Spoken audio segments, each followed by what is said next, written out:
Hello there, interwebs, and welcome to Close Up. I'm your co-host, Joe. And I'm Ryan.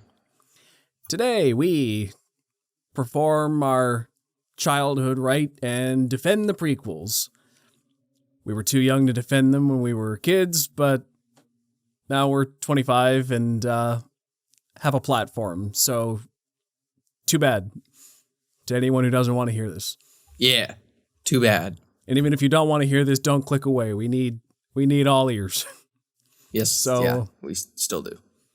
So we told you what we're doing. Let's get into our medium shot now and give you a bit of context for this. So Ryan, what's your history with the prequels? Star Wars prequel trilogy. By the way, full spoilers for these movies ahead. Sorry, just gotta warn you up front. Yeah. Okay. Well, my history is I grew up with Star Wars, specifically the prequels.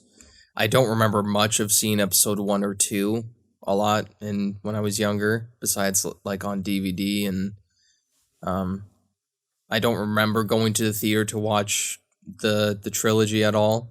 But I do remember, however, just being obsessed with Revenge of the Sith and replaying that movie over and over and over again. I even remember Revenge of the Sith being so ingrained into pop culture, like, already, with all the quotes, like, near the end of the film, too, like, "You were my brother, Anakin," and all that stuff. Like, that was already ingrained into pop culture, weirdly enough. Yeah. And I even remember going on vacation to, like, Hawaii with my family, and I brought a DVD player. If you don't know what those are, kids, it was something you had to bring before you could just use your phone to watch stuff.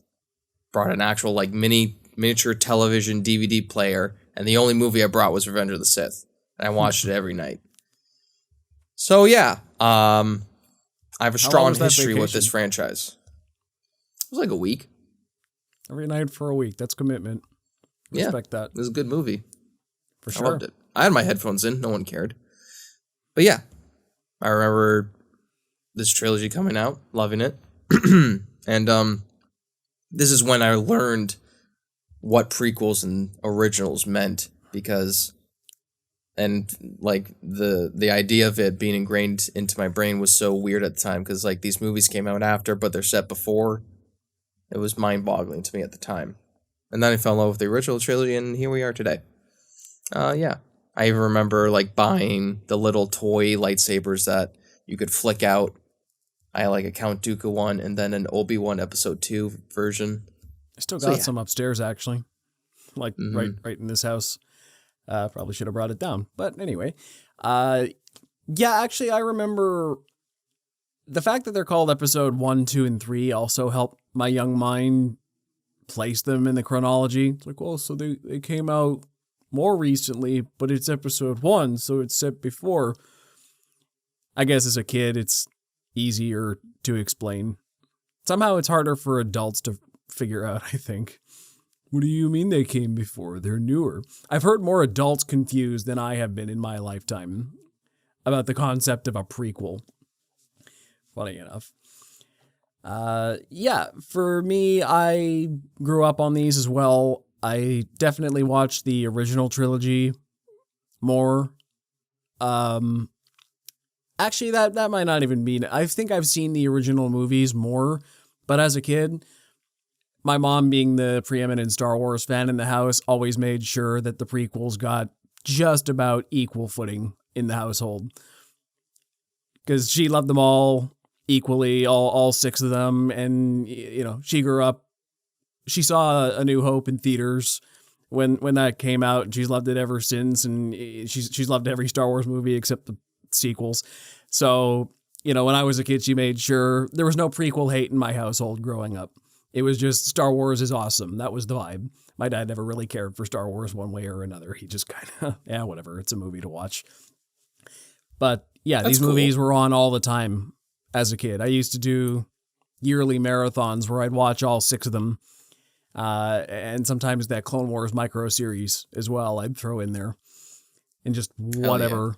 Yeah. I believe when Blockbuster was still a thing, here's more history, children. It was a place we had to go to if you wanted to rent a movie, new or not, instead of pop it up on a streaming service or hope it's on cable. I think I would rent either Teen Titans season like 1 through 4 or Oh yeah. the micro series a lot. That's what I would always rent, like those two things.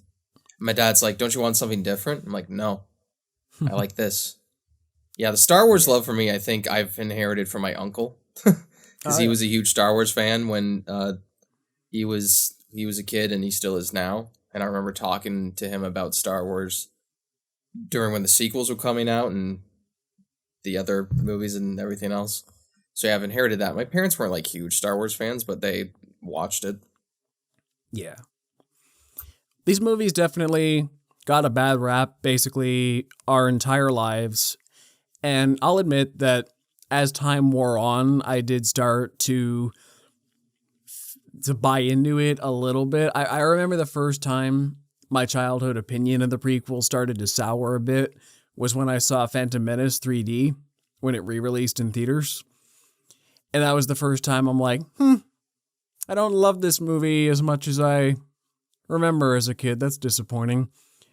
And then when I got into high school, I was around more adults who, like some of my teachers were total nerds and they hated the prequels. And I never fell into that trap completely, but it did start to make me more critically aware of their flaws. But, you know, I also defend them pretty vehemently as I will today. I'm not blind to these movies' flaws. They're not perfect movies by any stretch. But I feel like compared to what Star Wars has become in the last 15 years, 20 years now, really, since Revenge of the Sith. In the last 20 years, what Star Wars has become and just what cinema in general has become, I think it's easier to look back on these movies and see what they did right. Maybe at the time, people had the weight of expectation on them. They'd waited 16 years for their favorite childhood movies to come back to the big screen, and it's all new characters. We're coming back to the Star Wars world. George Lucas and John Williams and all the producers are coming back, and it's going to be as great as it ever was. Oh well, okay, maybe 16 years of expectation was a bit too much to put on these. I never really had that bias for this particular trilogy because they were just always there for me. Well, I watched them. we were born and they were there, so it was pretty easy for us. Yeah, it's not till later where I got a more critical eye about them, but I also developed a more critical eye towards the originals by that same token. It's just, no, not you're giving me a look. I mean, I think the originals are still the best Star Wars movies, mind you, but it's having gone through film school and all, been in film criticism for many years, done 99 episodes of this podcast as of this one, run a website blog for 3 or 4 years where I've done review. Like I've learned to look at movies critically. So I see them as imperfect, but that's all the more reason for me to defend the things I love, because I think the things that don't work about these movies get blown out of proportion. So For sure. we got to talk about these today. And I'm especially adamant to defend The Phantom Menace because it's a pretty big milestone in my life watching this movie. I don't know if I've told this story on Close Up before. I probably have, but I'll reiterate that at the very least, for all of Phantom Menace's flaws, it's the reason I'm here talking to you guys about movies today. Because when I was a kid, my brother was obsessed with the Duel of the Fates sequence, the third act of The Phantom Menace. Not even the whole movie, just Duel of the Fates. And every day for I don't know how long, he'd make my mom put the DVD in the DVD player and watch just Duel of the Fates every day. And me being 7 years old or so at the time, I watched it. I'm like, yeah, Star Wars, let's go. This is great. But then my brother was just enamored enough by the flashy lights and the lightsabers, and yeah, that was enough for him. But after a little while, that started wearing off on my 7-year-old brain. And I started looking at the movie for its technical elements. I realized, oh wow, this is really cool choreography for the lightsabers here. Ooh, the makeup on Darth Maul is exquisite. The John Williams score, Duel of the Fates. This is an amazing sequence. Ooh, the editing, bouncing back and forth between these three things. Like I started, like even at 7 years old, I started looking at this as more than just, ooh, Star Wars, cool. I started appreciating the technical elements of cinema. And that was the movie that made me decide I want to get into filmmaking as a career, to spend the rest of my life making movies. And Duel of the Fates has always been the goal in my mind of, this is the kind of thing I hope to make someday, something that could wow a kid like me at 7 years old and change the course of their lives, perhaps. And that, of course, pivoted into, like I said, I got into film school, film criticism, whatnot. But like I said, the only reason I'm talking about film with you at all today is because The Phantom Menace set me on that path nearly 20 years ago. Never looked back. So this movie changed my life at the very least. So I gotta give it props for that, if for nothing else. That's pretty cool. Yeah. So, you have a jumping off point for the Phantom Menace defense? Midichlorians are good. Let's do it. Yeah.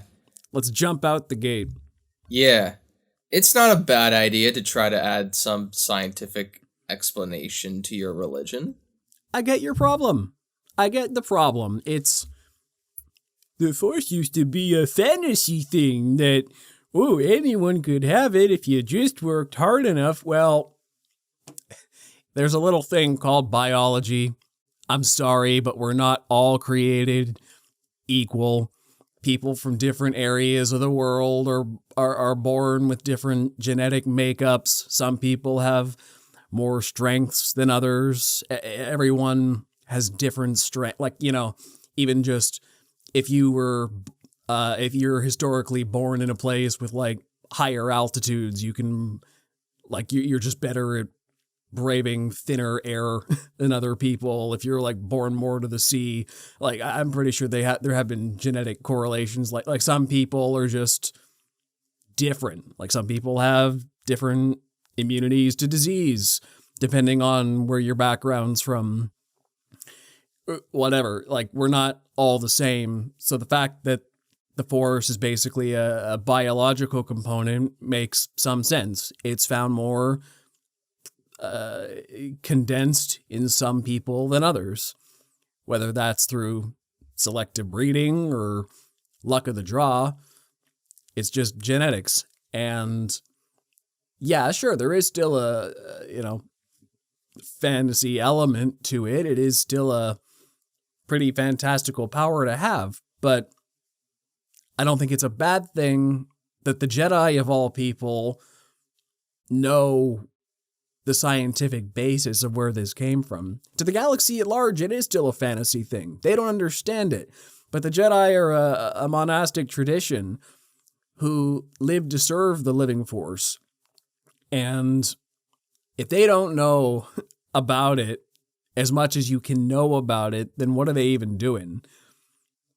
But to everybody else, it's still like, you thought about it for all those years. It's the, whoa, who knows? Who could have it? And this is such a crazy thing. So midichlorians don't replace the old explanation. They just add to it. It's just another layer. It doesn't ruin anything. Yeah, exactly. And it doesn't take away from it either. And also doesn't even like fully explain people's power levels. Even they don't know. I mean, they talk about, oh, why is Anakin's midichlorian count so high? And they talk about, they go to his mom, Shmi. Is it Shmi? Yep. Shmi, right? Yeah. And like, I was just pregnant one day. And there's really no explanation for that, except in Legends. But, that's not canon anymore.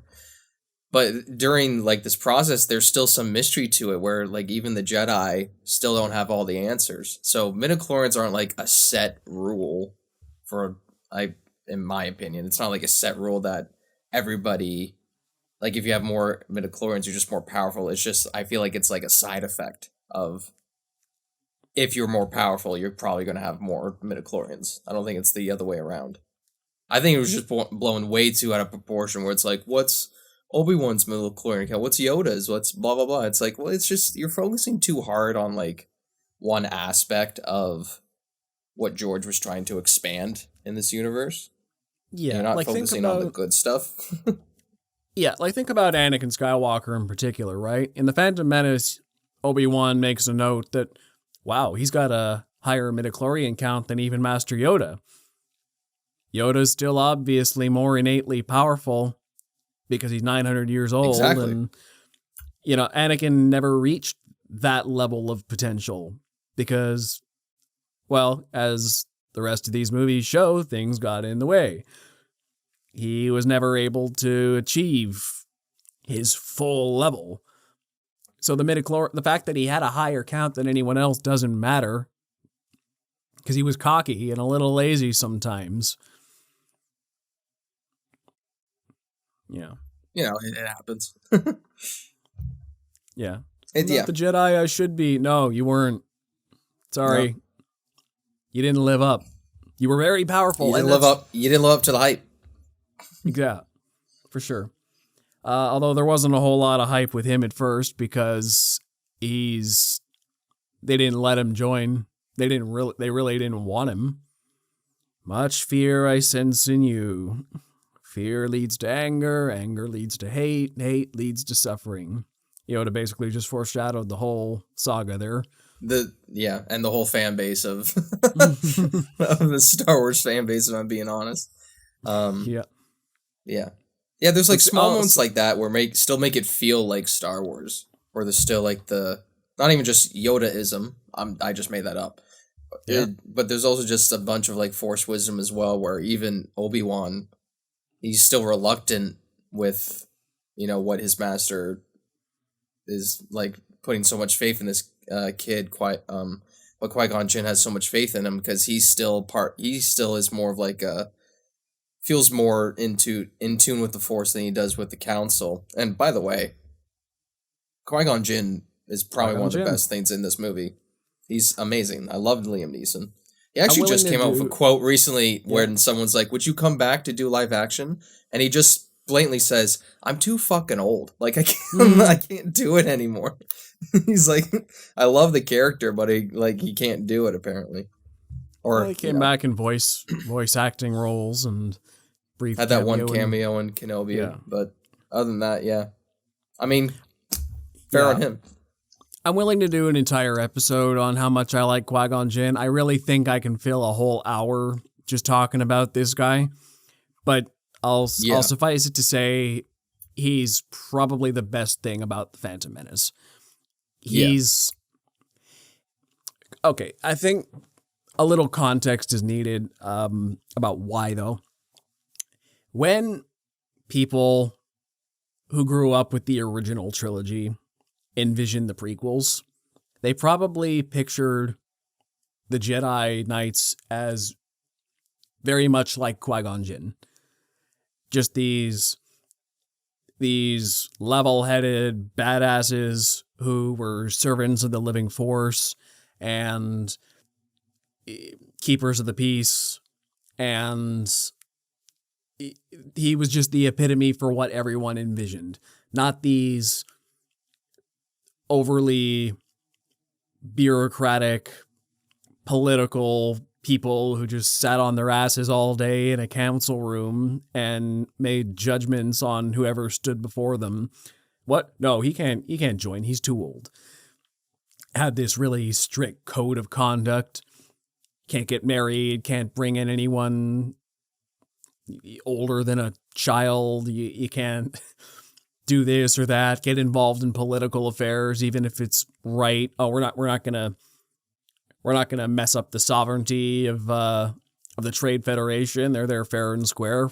We have to do it, subterfuge. We gotta, we're kind of at the beck and call of the Chancellor in a way. We don't really want to be, but we're like, we got to make good with the politics too. that's not how people saw the Jedi.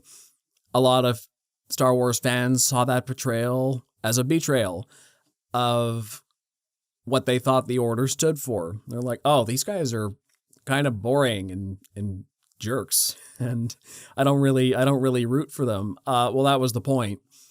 They lost their way. Qui-Gon is what they should have been, but even Master Yoda is a little too more into galactic politics than spirituality. Like they're a religious order who spends way too much time in galactic politics. And that's kind of where they fell down. They're also so clouded with the shroud of the dark side, they can't even see the threat right in front of their faces. They've lost their sense of clarity. And the text of the film makes that pretty clear. Like, yeah, the dark side's, I can't really see what's going on. They didn't even know the Sith survived for 1,000 years. They're so arrogant. They're like, oh, well, there's no Sith.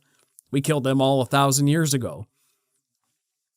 They don't even buy the story that a dark side user may have survived and been out there. And that's arguably what got Qui-Gon killed in the end. Was that they didn't believe him and send the appropriate backup. So they're just an order defined by arrogance at this point. And that's why Qui-Gon is such a breath of fresh air, because one of my favorite scenes in the whole movie is when he and Obi-Wan have that discussion of, you'd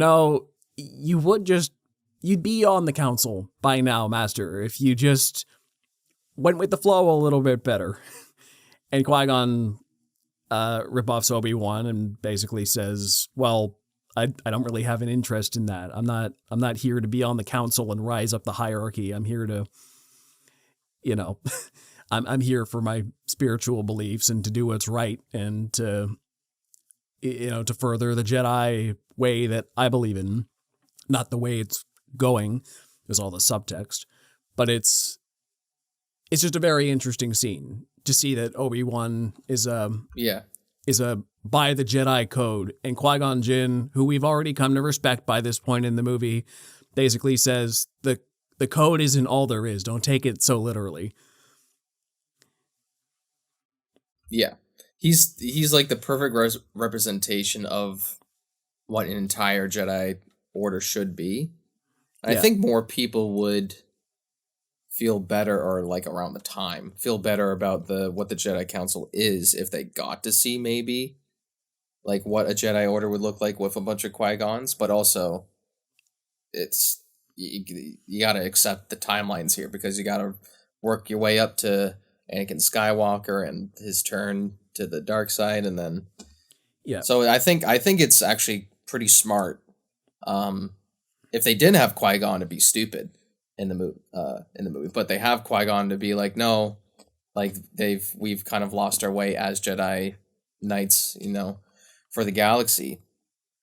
I just love what I love most about Qui-Gon is it's kind of like I almost did a spoiler for Game of Thrones. It's kind of like a certain character's effect in Game of Thrones when they died pretty early on. How much people talk about him afterwards, and the amount of like respect and how much they looked up to Qui-Gon. Mostly it's Obi-Wan. How much they seek guidance from him. It just kind of like adds to the legend of that character. And with the spoiler alert again, with the death of Qui-Gon, you just kind of have. That's the turning point of them kind of going in a downward spiral. The whole Order, I mean, not certain characters at that point. But I love the characterization of Qui-Gon. I love Liam Neeson in it. I even love he's not even afraid to joke around too. Like everybody on the council is uber serious all the time, especially Mace Windu, which was so weird to see for like, at least in the first movie for Samuel L. Jackson, just to see him be like this super hard-nosed, like political Jedi. But even Qui-Gon jokes around with Jar Jar, and he does the trick with the dice to win his bet favor with Watto. One of my favorite scenes with him and Jar Jar, the ability to speak does not make you intelligent. Yeah. Uh, yeah, I love Qui-Gon. I think he's great, and it's great to see like Obi-Wan's master. I mean, Yeah. the only thing we knew about Obi-Wan was from the original trilogy at that point was this old man, and to see like, okay, where did Obi-Wan get all his wisdom? Well, it was this guy, probably one of the most wisest people at the time who were in the Jedi Order. Definitely. And to skip ahead to Attack of the Clones a bit, I wonder how it's one of the biggest what ifs in Star Wars is what if Qui-Gon Jinn survived? Because going on to the Jedi's downfall, one of the first scenes of Attack of the Clones is when the Chancellor is talking, oh, well, there might be a war brewing with the Separatists, and Mace Windu's like, we're keepers of the peace, not soldiers. He's trying to put that line in the sand, but, oh, what do you know? The Jedi end up as frontline combatants fighting for the Republic. They end up as generals and commanders of the entire army. Even the children, the Padawans, which is more of a Clone Wars thing. We're trying to keep it more down to the movies. Well, yeah, we're coming back. Yeah, but even just seeing how it all ends up by Revenge of the Sith, they kind of end up unabashed frontline soldiers leading a military when they're so-called keepers of the peace.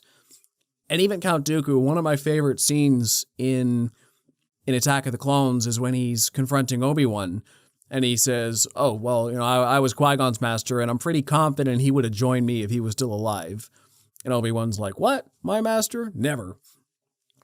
But Dooku maybe kind of has a point. It's the Republic has gotten corrupt. And so if the Jedi, and would Qui-Gon stand for that if he was still alive? Or would he try to be the guy who, no, I'm going to fix it from the inside? Or would he be more like Dooku in the, nah, this is too broken, I'm out? Who'd say? Yeah, exactly.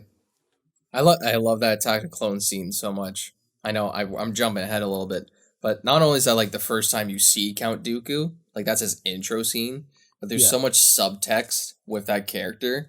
Like, oh, this dude's bad. Like he's part of the Separatists. He's a bad guy. He's a possible Sith, but he's still like has so much subtle emotion. He's still so respectful with Obi-Wan.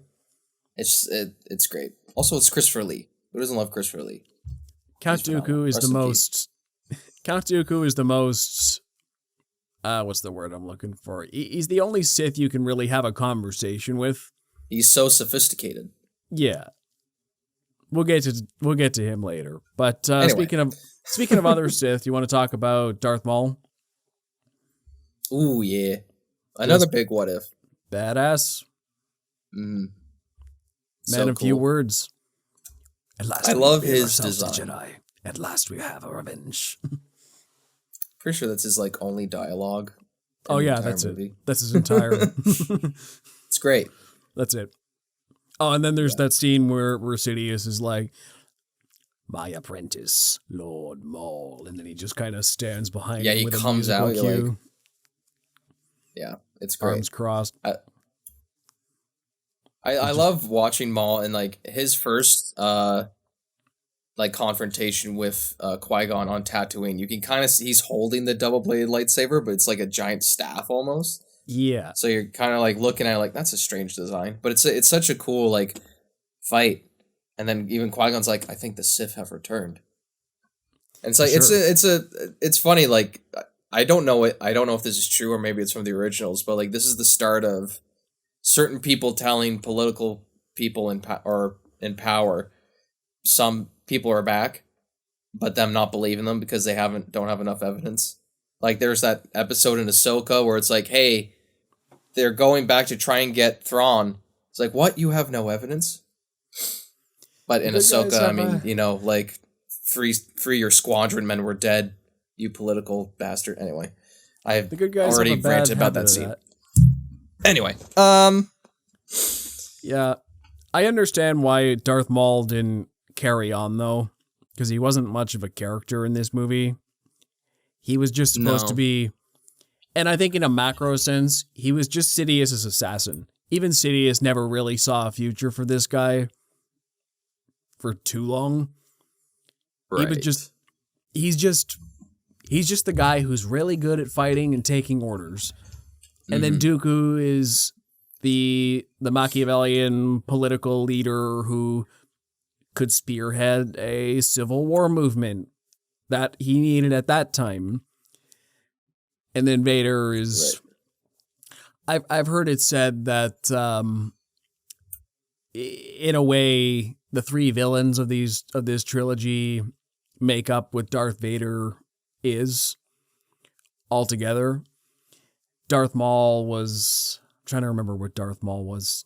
Darth Maul's his rage. The rage, probably. Just the rage and the sheer badassery. Dooku's the calm political maneuvering, but could throw down when needed. And Grievous is the breaking down robot. Yeah, Grievous is the Jedi Slayer. And the robot. Oh, true. Yeah, that too. Just the cyborg. Yeah. I mean, it's like kind of cheating here because we're getting, what happens in Phantom Menace, if that doesn't happen, we don't get Clone Wars Maul, who was probably one of the best villains in all of Star Wars, especially with the performance of Sam Witwer. But, I don't want to talk about it. But if they kept Maul, then Obi-Wan would have to die, right? Because, that fight doesn't just end. You can't just, be... How else is that fight supposed to end? Unless you, add in a scene where they pick up Maul But that would be dumb. You know what I mean? So, Obi-Wan would have to die, or they have to force push him out of the... I don't know.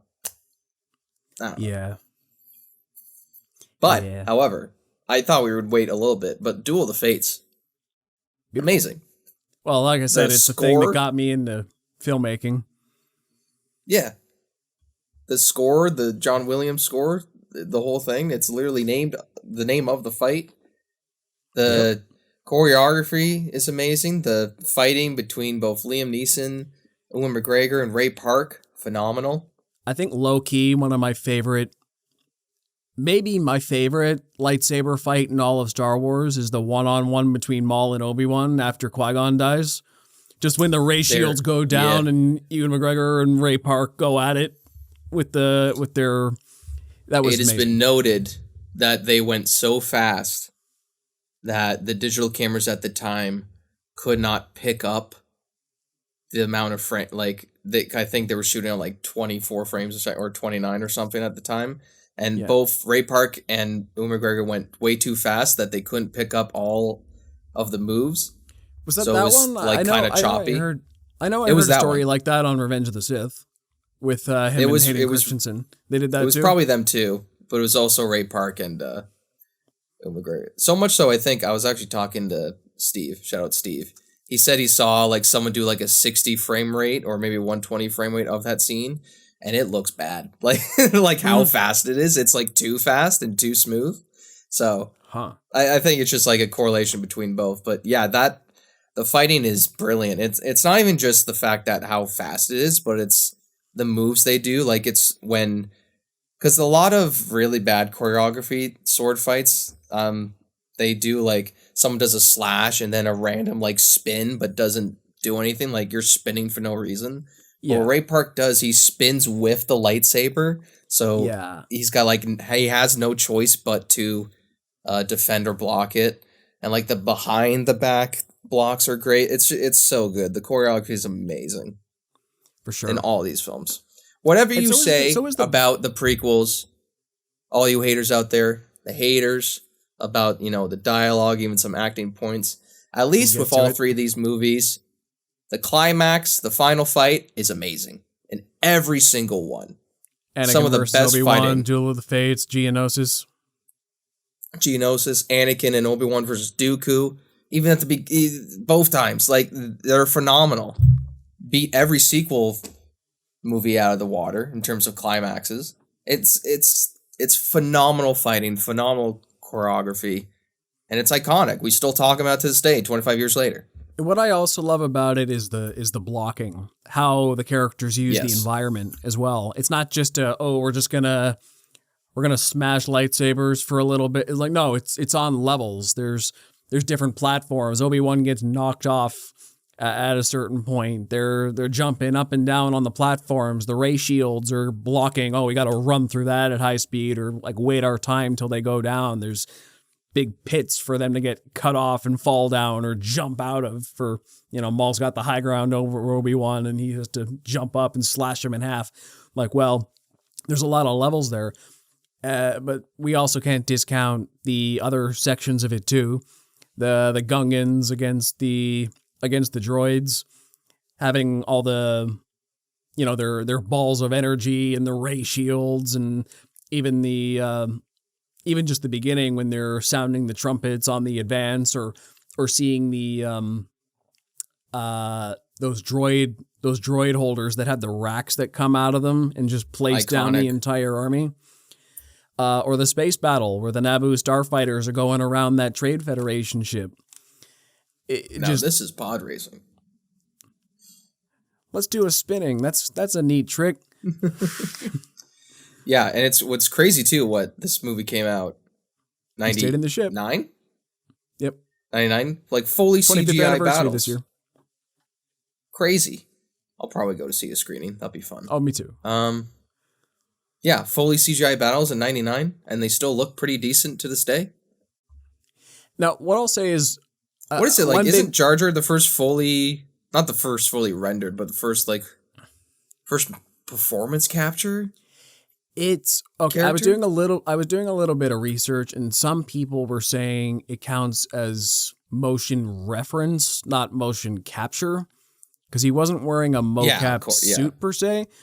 But I still think Ahmed Best's contribution to motion capture work is unsung in a lot of history. Everybody always talks about Andy Serkis and Gollum, but Jar Jar walked so that could run. Even if you hate Jar Jar, you got to give Ahmed Best some credit for what he did to a technology that everybody's still using. He was a pioneer for that. Absolutely. Yeah, I mean, I don't like Jar Jar, but the performance is still good. I mean, I believed it's Jar Jar.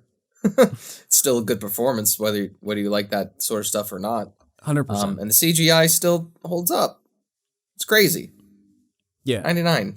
I mean, there's been some touches over the years, but whatever. It's fine. The comedy... And as the films went on, Jar Jar spoke less. So there you go. I did like Jar Jar more as it went. Yeah, because he stopped talking? Yeah. Except in Revenge of the Sith, where he gave... When he gave absolute power? Yeah. That was his only I find that really funny. But to be fair, it makes sense. Because he is a representative of the planet that he was a first senator on. So he's like representing the Gungans from that planet. So it still makes sense in terms of story. True. And there's a buddy at work. We quote it all the time. We there's like different jokes that when we do is like, me propose executive powers. It's so funny. Yeah. Now, I know the Jar Jar comedy and stuff is oftentimes a little goofy, and I'm not going to try to defend that too much, except to say that this movie probably needed some comedic relief, because if you look at it thematically, it's really dark. It's a story about child slavery and internment camps and political corruption and the entire status quo of the galaxy. Genocide. Not in this movie. Not in Genocide in the Phantom Menace. Did they? But it's like there's Oh, close, yeah. Yeah, there's like they nearly wiped out all the Gungans, or they were gonna. They tried to wipe out all the Gungans. They roped up all the peaceful Naboo citizens and threw them into internment camps. And the guy is calling Padme like, people are starving to death.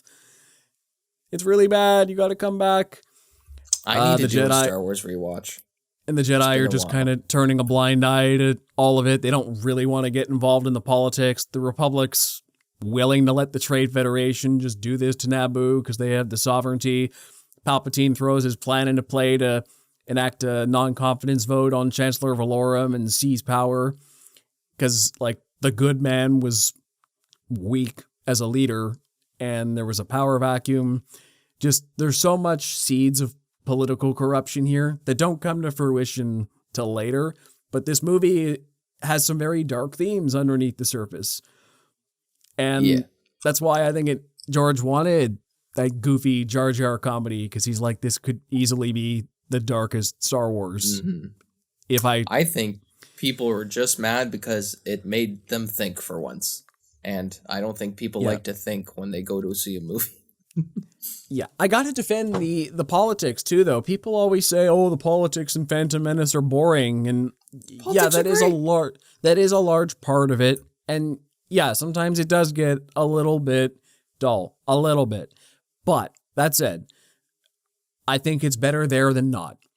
Because I'm going to say this: I think the world building of the whole prequel trilogy, but Phantom Menace is really great in particular, is better than the original trilogy.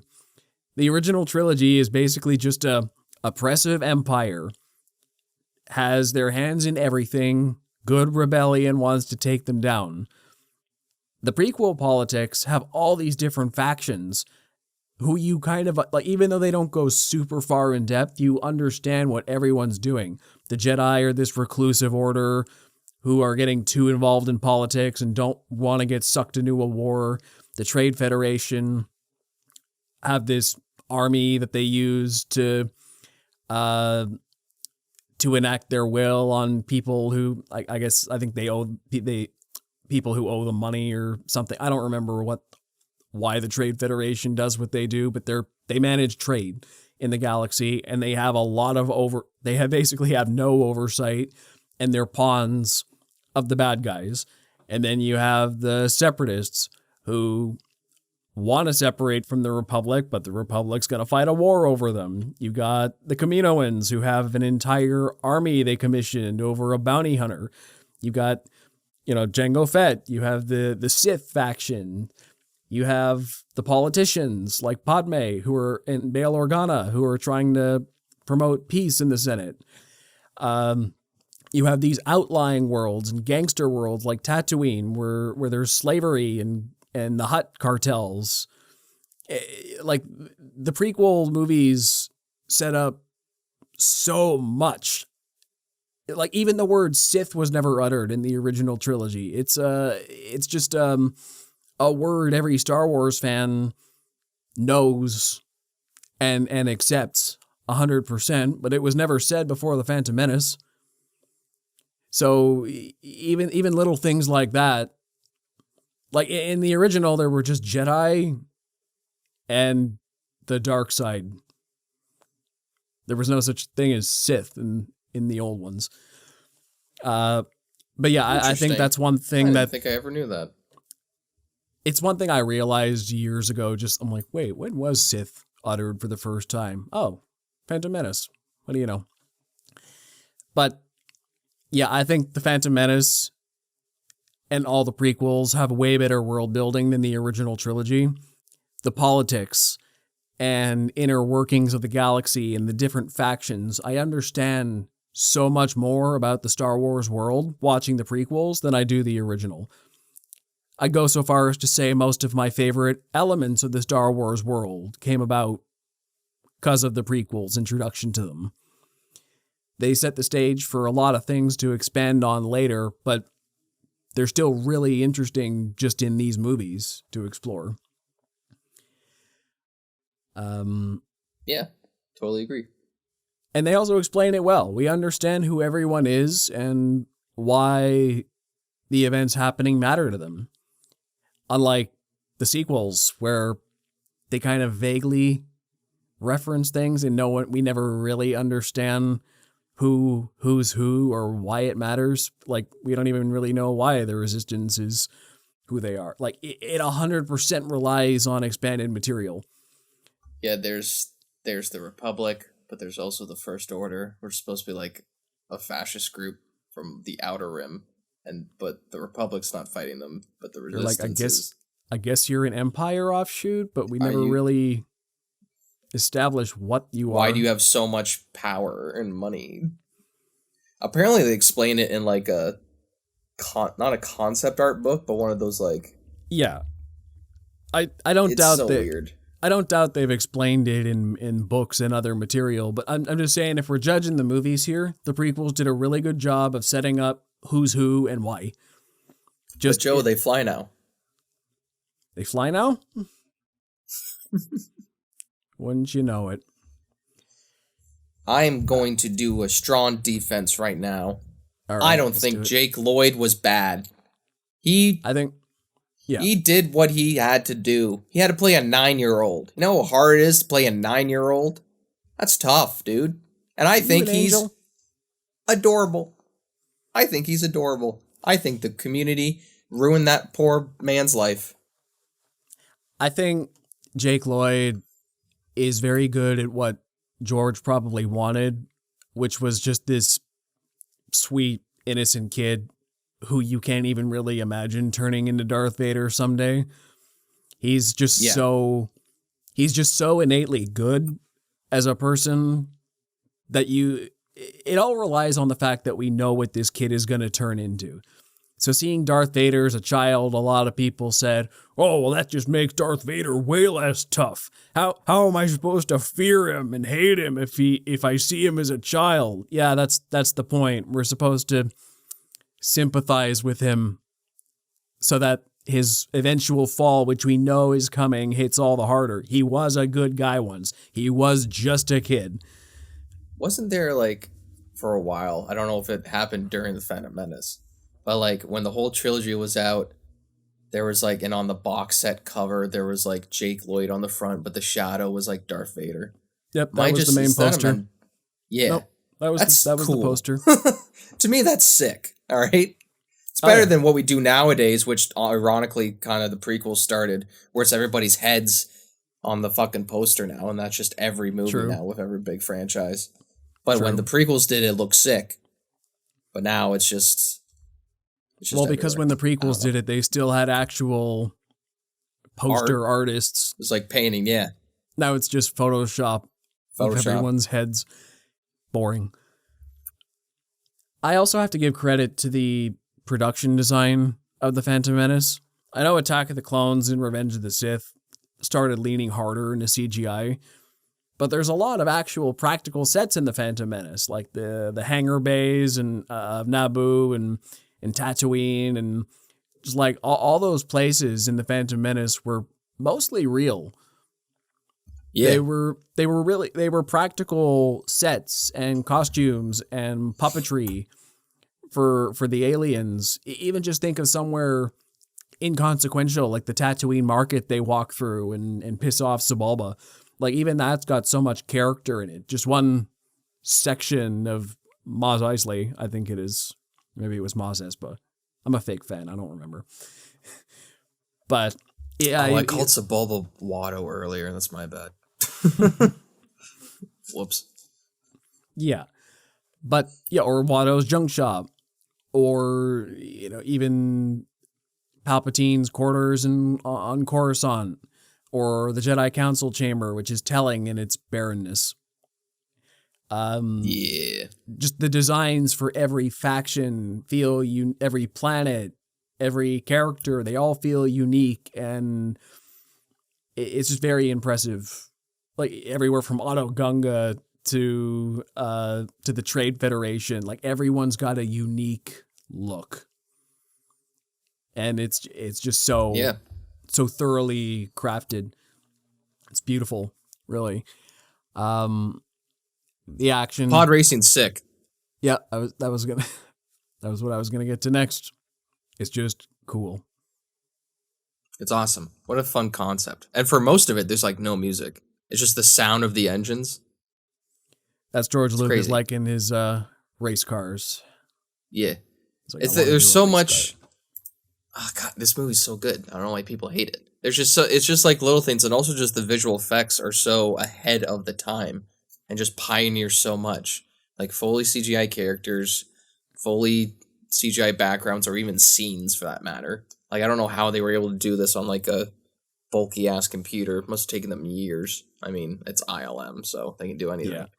But yeah, just like the visual effects of the time and how they still hold up to this day and how we still reference them to this day are great. I heard for the pod racing, like they went out to On Location, which, they went to different places. I don't know what On Location is for Tatooine, but they took a bunch of photos and they just put that in. It's like projection mapping, which is what that is. They just took a bunch of photos of all these different rock walls and kind of threw that in on the scene. Like they're not fully built from hand, but they use reference. And that's what we do today still. It's great. Sweet. Well, that's basically all I got to say on The Phantom Menace. Most other things I say is kind of all about the whole trilogy, so I'm ready to move on to Attack of the Clones. Jedi tricks don't work on me. I guess. Come on, he's iconic. Anyway. Watto and Qui-Gon cheating at dice games. Yeah. I love that. See, Qui-Gon's got a little bit of a edginess towards him. That's what you love about him. Oh yeah, I also love the part when Qui-Gon's edginess was, okay, I'm wagering for the boy and his mother. Well, no, just one. Okay, the boy then. Yeah. You'll bet on the fact that he knows the Jedi tricks. The Phantom Menace, okay, I gotta kind of wrap up here, but the Phantom Menace, I love because it's got this real mythological tone to it that a lot of the other Star Wars movies don't have quite as much of. It feels, I don't know, nearly biblical or something, probably because, he gets to this desert planet and finds Shmi, who gave a virgin birth to this child who he realizes is super special, wins his freedom in a game of chance and bets on his skill, vouches for him in his religious order, who doesn't believe in the prophecy of the chosen one, or doesn't believe it could be him, fights against all the odds, just to wind up dying. And then Obi-Wan's got to shoulder the burden that he never wanted. He's like, well, I never gained the path to knighthood the way I should have. I didn't really want to take care of this kid at all, but it was my master's dying wish, so now I'm stuck with it, and a new threat's on the horizon. The religious order's ancient enemies come back. Meanwhile, the world is crumbling. That's my favorite thing about The Phantom Menace, is that there's a lot of people who will say it started too early. But I argue that it's the only Star Wars movie where we see what the world, quote unquote, should have looked like. In its more ideal form. Because from Attack of the Clones, we're on the verge of a civil war. The Republic's basically crumbled and the Clone Wars start. Revenge of the Sith is a complete status quo shift. And the original trilogy is all under the thumb of the Empire. The Phantom Menace is nearly peak Republic. It's before everything went bad. It's just the Jedi being peacekeepers and getting sucked on a weird mission and finding a special kid. They're just saving one planet. It's not a galaxy spanning stakes. They're just trying to free the Naboo from the Trade Federation. The stakes are relatively low, but what they find on the mission is way more important. It's kind of bold to have a Star Wars movie such low stakes like that. Yeah. Well said. Attack of the Clones. Great. Ewan McGregor's mullet. Yep. Fantastic. Yep. I'm kind of repping the Ewan McGregor look from Attack of the Clones right now. Yeah. Looking. He's good. He's great in Phantom Menace as well, but he oozes it more, his Obi-Wan-ness in this one. He's fantastic in all these movies. He's a perfect choice for young Obi-Wan. I mean. Well, yeah. I was holding off talking about him because he's the thing every prequel defender jumps to right away, and we made it this long without saying how great he is. So, there. He's amazing. He's the best part. Yeah, he's so good he got his own show. For sure. Should have been a movie, but that's a different discussion. Yeah. He's just, in the first one, he's pretty stoic. He's just the stoic, rules-based apprentice. But now that he's a master, or just a Jedi Knight, you see a little more playfulness come out of him this time. But not really much. He's still pretty stoic in this one, because every time he's with Anakin, he's trying to be the tough master who doesn't take any shit from the teenage kid. Especially when Anakin's talking back and being moody and rebellious. He's like, what's this? What's this for? Because he's in love. But Jedi aren't supposed to love. Actually, Jedi are encouraged to love. As he argues in this movie. Just not have a relationship. Yeah. Did you know there's a 10-year jump from Phantom Menace to Attack of the Clones? I didn't know it was 10 years. I thought it was like 5 or something. Oh, 10 years. I did know that. He jumps from 9 years old to 19. Crazy. So it makes the romance a lot more sense, all you haters. She was only 14, so she's 24. 19 and 24 is less noticeable a difference. That's why I liked in the first one, she kind of just saw him as a kid. Like for him, it was love at first sight, but for her, it's like, 9-year-old kid. I'm a teenage queen. I'm above this.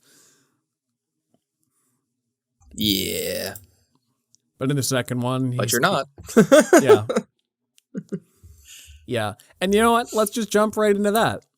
Because that's what gets the biggest flack on Attack of the Clones, is all those scenes with them together. And my go-to defense for all this is, dialogue included, is that this movie establishes pretty firmly that the Jedi don't do relationships. So Anakin was, he was a slave kid on Tatooine who, had to work, at Watto's shop before his time. Like, he was never really allowed to just be a kid, really. So that was his childhood. And then he got put into this super restrictive order with a rules lawyer for a master like Obi-Wan, who just put even more restrictions on him. And then everyone's like, oh, you're the chosen one, so we're kind of wary of you already. But he's growing in power and cockiness. And then he gets assigned bodyguard duty to his childhood crush. And he's not, because he's in this religious order, he's never really had much experience flirting or dating or any of it. So he's a kid who hasn't really socialized with other people his age a whole lot, mostly just older masters who are in this very sage order. He's never really flirted with anybody before. This is all new for him, and he sucks at it. The movie's not poking fun at him like that, though. It's not winking at you like, oh, we know he sucks. Right? It's not doing that. Because maybe it wasn't even fully intentional, or maybe just not that well executed. But I do think that was the idea, is that he doesn't really know what he's doing. This is what a guy who was raised in the Jedi Order thinks good flirting looks like.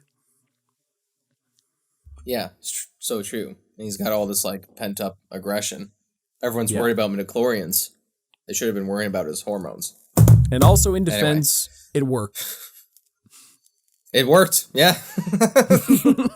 I mean, he got her. I hate sand. It's coarse, it's rough, it's irritating, and it gets everywhere. He's not wrong. For a guy who works in sand all the time, it's not great. Yeah. What's that? I'm haunted by the kiss you should never have given me. Yeah. That's actually a pretty decent line. I don't hate that line.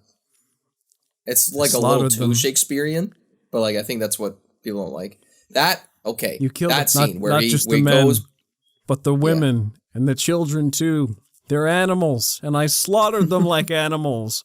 I hate them.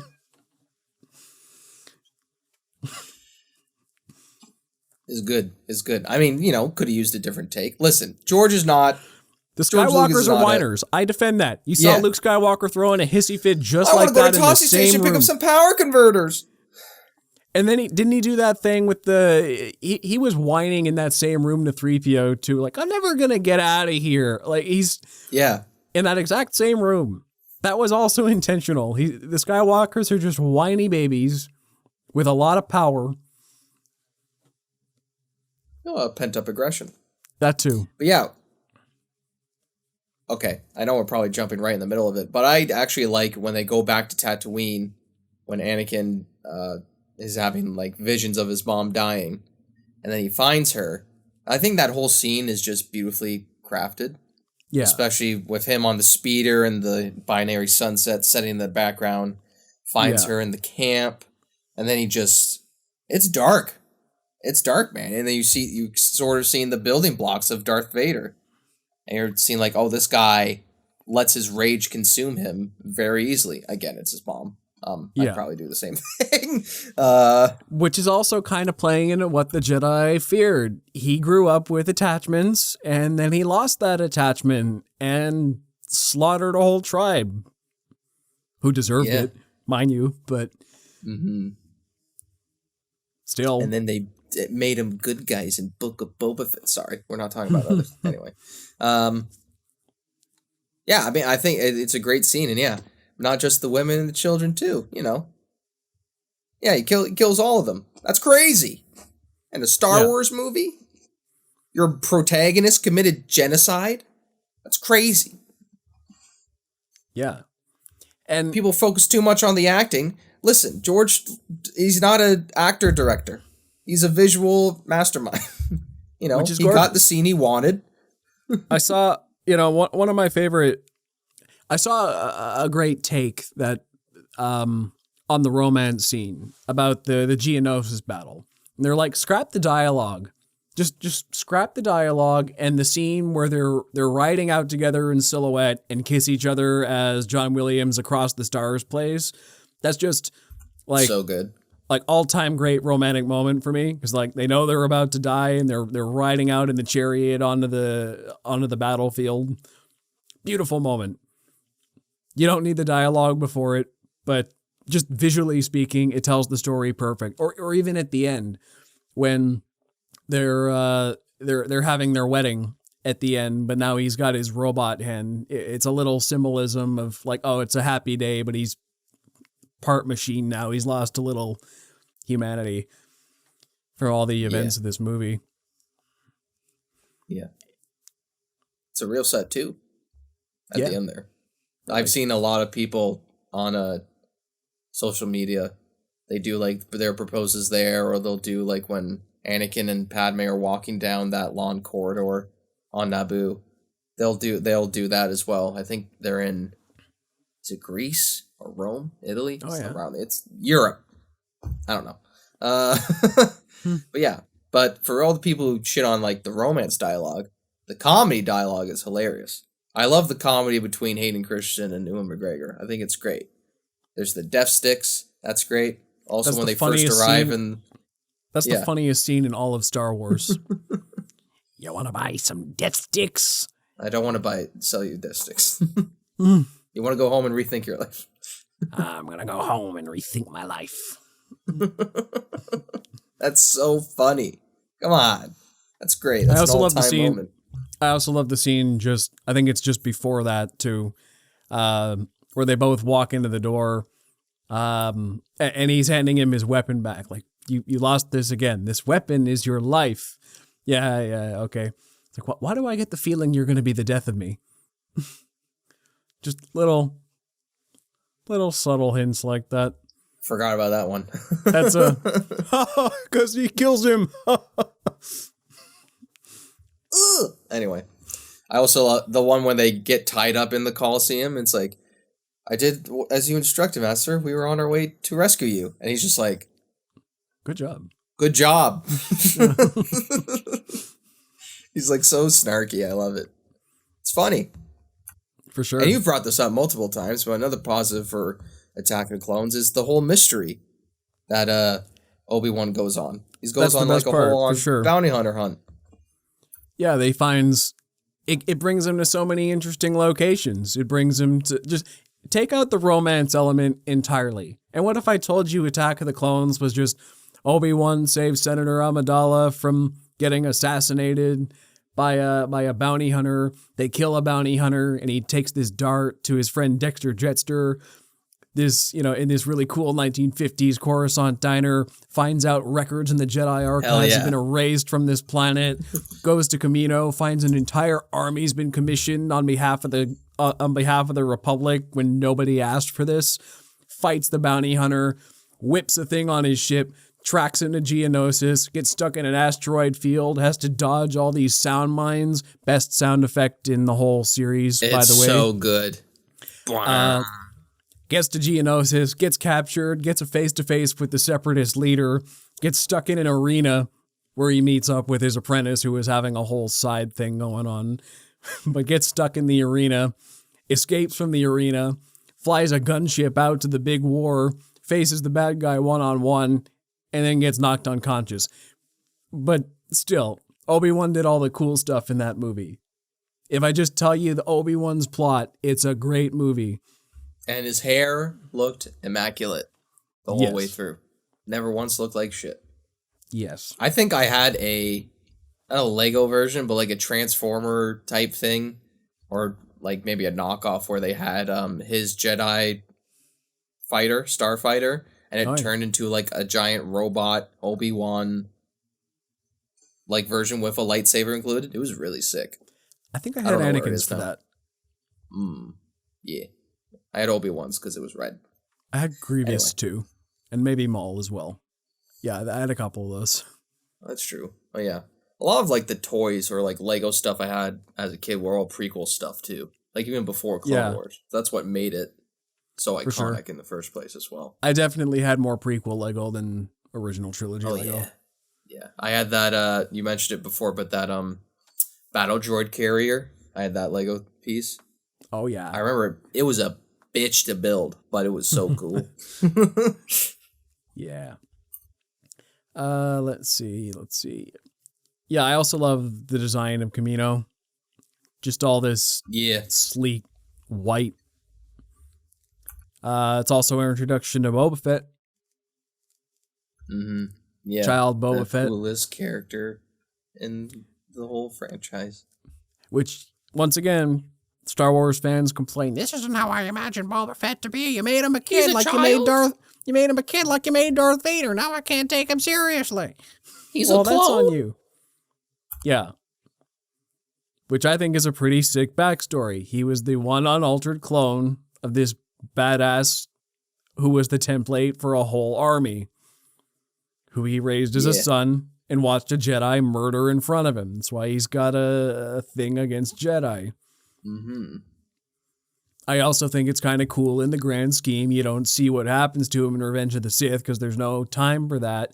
But so Attack of the Clones is effectively the Boba Fett origin story. We see him holding the helmet. We know what happens to him. He takes the armor, follows in the footsteps. We don't need more. It's good enough. Nope. And Jango Fett's pretty cool. He's awesome. Tamara Morrison is still great. Mm-hmm. He's so iconic, he's playing him till this day. So he imbues the role. It could be pretty one note with a lot of charm. Yeah, exactly. He's got a great ship. What's the ship called now? I don't know.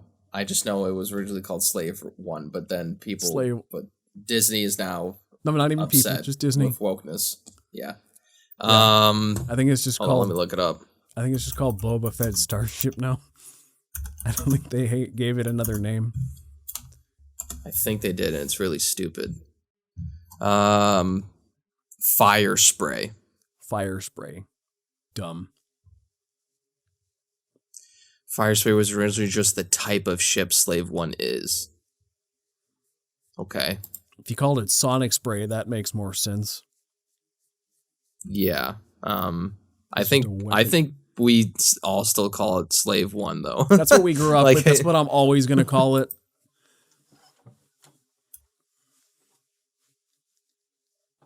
Sorry, you're on mic mute. Oh. I went on a whole rant. It has the word slave in it. Oh no, kids can't learn what slavery means, even though the fucking start of the saga, our main character is a slave! Anyway. And the Fets aren't good guys. No.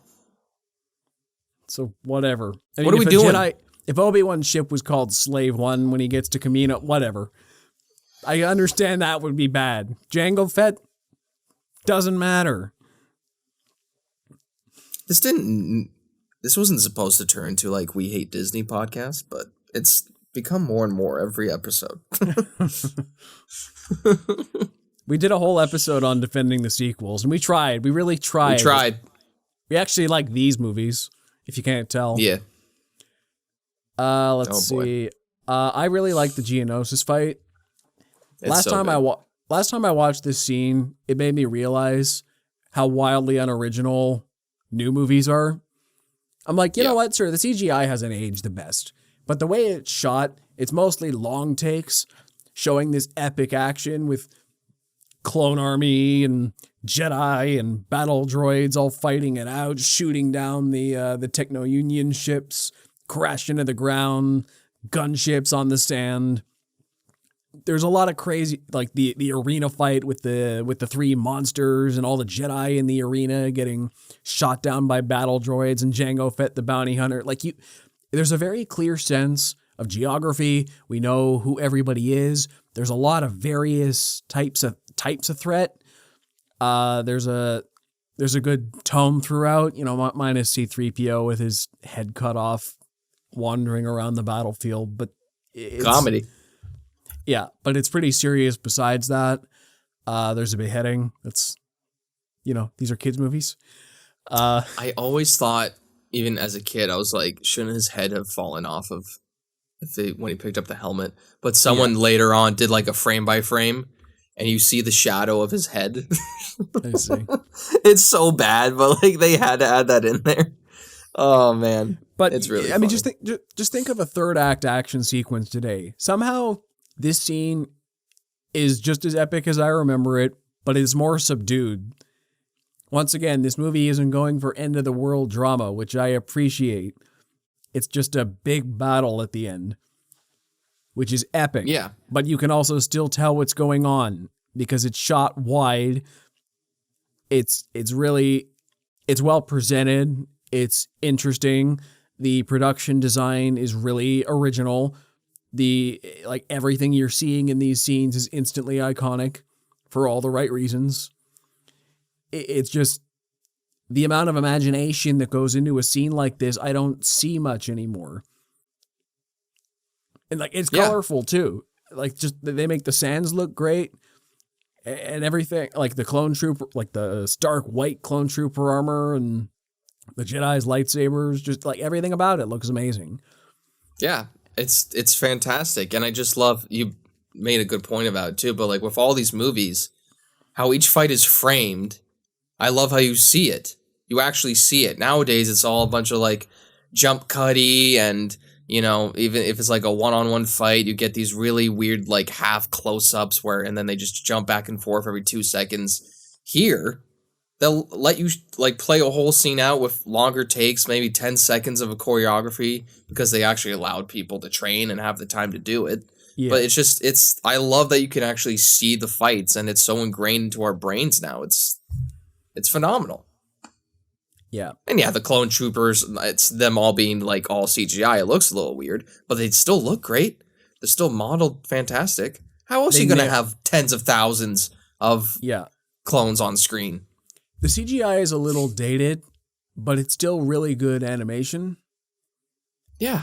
It's one of those, for the time it looks great, but for now it doesn't look god-awful. It just doesn't blend well with the live-action components. That's the only problem with it. Yay or nay on the Yoda fight? Yay. Why not? I mean, I understand why some people are like upset. They were like, oh, he was never like a physical, like he didn't have like a lightsaber in the original or whatever, but like it's wartime and he's a grandmaster. So the only person who could stand up to Dooku is probably Yoda. My favorite part before that is when Dooku just kicks Anakin and Obi-Wan's asses pretty thoroughly, and then Yoda comes, Force lightning, and Yoda just catches it and throws it in his pocket. I love that. It's like he's storing energy. Yeah.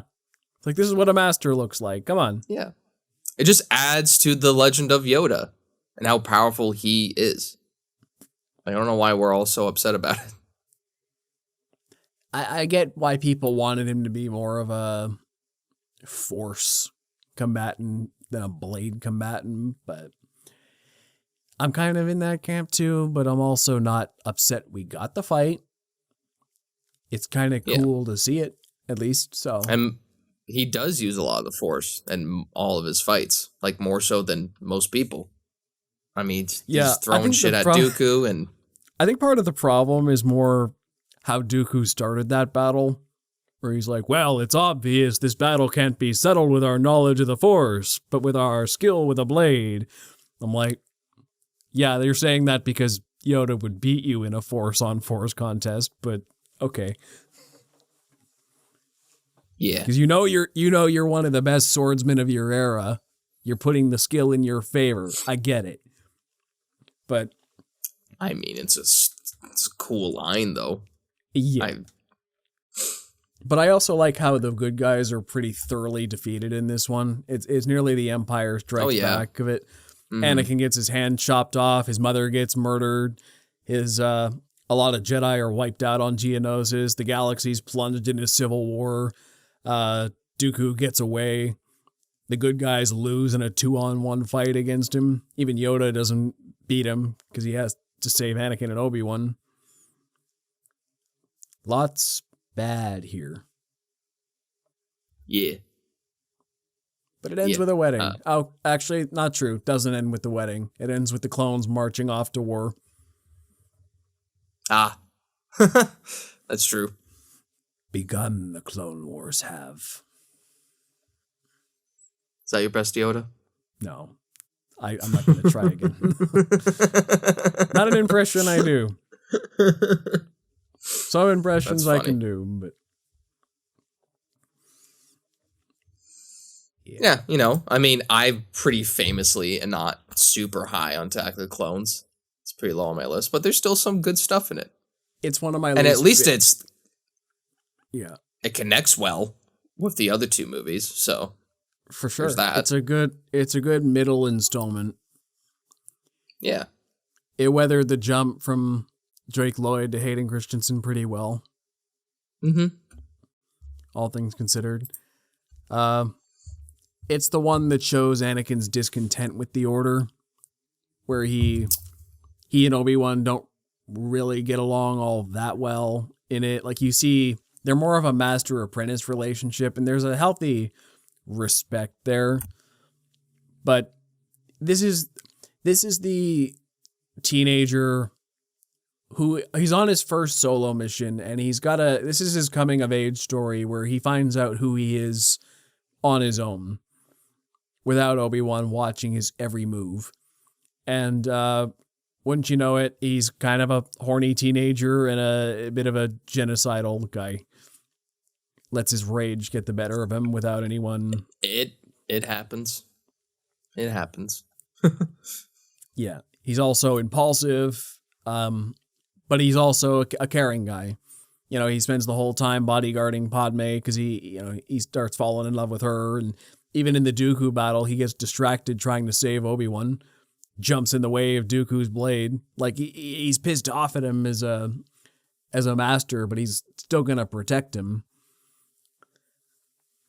Which brings me to Revenge of the Sith. That's another one of those foreshadowing lines I like in Revenge of the Sith, when Obi-Wan also got his ass kicked by Dooku for the second time, maybe third time if you count him being in the Ray Shield, and Palpatine says, "Leave him or we'll never make it," and Anakin says his fate will be the same as ours, and that's another one of those they all died on Death Stars, which I've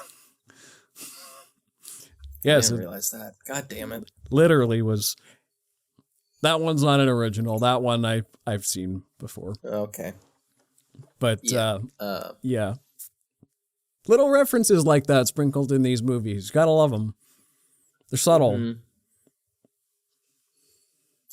Mm-hmm. Revenge of the Sith. We can end Best here. Opening. It's great. Yeah, fantastic. Best opening This is the one that in doesn't any really of need the defending. movies. I don't care what anybody says. Get straight to the point, straight to the action. And yeah, very first line of dialogue. This is where the fun begins. Fuck yeah, let's go. I love this movie to death. One of my favorite shots in that opening is...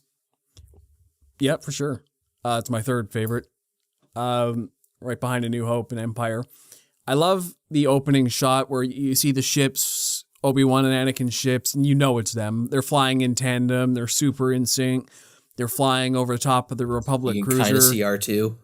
Yeah, it's like cool. Okay, we're kind of getting an idea. John Williams score blaring. It's amazing. And then they do that spinning move and go over top of the Republic cruiser. And then we just see this incredible depth of field shot of just all the Republic cruisers and separatist ships just blasting each other over Coruscant. Like, here we go. Let's get into it right away. Hell. Right off. Yeah. It's so good. The whole like, what is it, like 15 minutes of the Coruscant battle is so good. You get the introduction of Grievous. You get the final confrontation with with Dooku. It's so good. You start to see Hayden Christensen has now shaggy hair. Yeah. And a scar. Sadly, the mullet's gone. He's got the scar. You don't know about that yet. It's one of those makeup subtext things. Yeah. I like the things they don't explain. I don't think it's ever explained. Not in the movies, no. Is it explained in the show? No. Yeah, I don't think it's ever explained. Interesting. It's just something he got. Watch, they're gonna need like a 6 episode for Tales of the Jedi, and they're gonna do that. They're gonna have to explain his scar for some reason. I'm sure it's explained somewhere. But then Dave Filoni writes one of the best episodes ever. He'll somehow like. Anyway. Yeah. So it's just. I also remember this scene being very triggering for me as a playing Lego Star Wars as a child. Yeah. That level was hard, especially when I'm playing tag team with my brother and 2 people taking on that level is painful. Where you have to shoot the buttons on both sides to get through the... And you're on a time limit. I'm trying to remember if I just had the original trilogy or the prequel trilogy one. I think I had the prequel one as well. I can't fully remember. Right. Oh, yeah. And all I remember is playing the Indiana Jones ones to death. Right. The prequel one was before split screens came out, so you had to play both of them in the same frame, and that could make it very difficult. Right. Yeah. Right. The original trilogy one got a split screen mode, which was because you'd want to go over here, but your brother wants to go over here. He's like, no, come over here, and then you just get off that lock point where no one's moving. Yeah. All the time. Well, that was childhood. Yeah. Yeah, so right away the movie stuns with its visual effects. If you think Attack of the Clones CGI is dated, I think Revenge of the Sith still holds up really well. 100%. They clearly moved forward leaps and bounds in just a couple years. So, yeah. You get everything from fantastic stuff. Wookiees to clones look way better than they do in Attack of the Clones. Just everything looks everything looks polished and looks so good. The weathering effect on everything looks amazing, and Hayden Christensen is phenomenal. When he is turning into Darth Vader, not near the end, but like when you're starting to see the hints, it's phenomenal acting. I think it's great when he's struggling or if he should kill Count Dooku or not. Yeah, and then he lets his impulsive go. And then he's like, I shouldn't have done that. Why did I do that? And then there's the Chancellor poking in. Now, in defense of Hayden, one thing I've always heard about him, and I agree, is that you said it yourself, George is not an actor's director. And it's well known that he writes dialogue that's hard to say. Like, what's that famous Harrison Ford quote? You can write this shit, George, but you can't get people to say it. Something like that. Yeah. Um, so even 50 years ago, that was a problem. But yeah, I don't blame Hayden for not being able to deliver these lines amazingly. But his facial acting was always great for playing the subtext. And I think that's why his version of Anakin's so beloved to our generation today, is because he performed it very well with a lot of pathos, and you feel for this guy. And he does seem like just a good guy with a dark streak that you don't want to see turn bad, but and that's the tragedy of Revenge of the Sith. All the prequel trilogy, really, but Revenge of the Sith specifically, is the one where you're like, oh man, we're here. Damn. I don't want to see this happen. I know. It really is. It's like the calm before the storm, but like you're in the calm. Like you can see the storm on the horizon. It's like that cliche, you're on a boat and like, oh, that looks bad. And it's like the darkest of clouds you've ever seen in your life. But it's too late. Yeah. And this is I love the scene when it's like the first Padme and Anakin scene, when she tells him that he's pregnant, or that she's pregnant. Anakin, you're pregnant.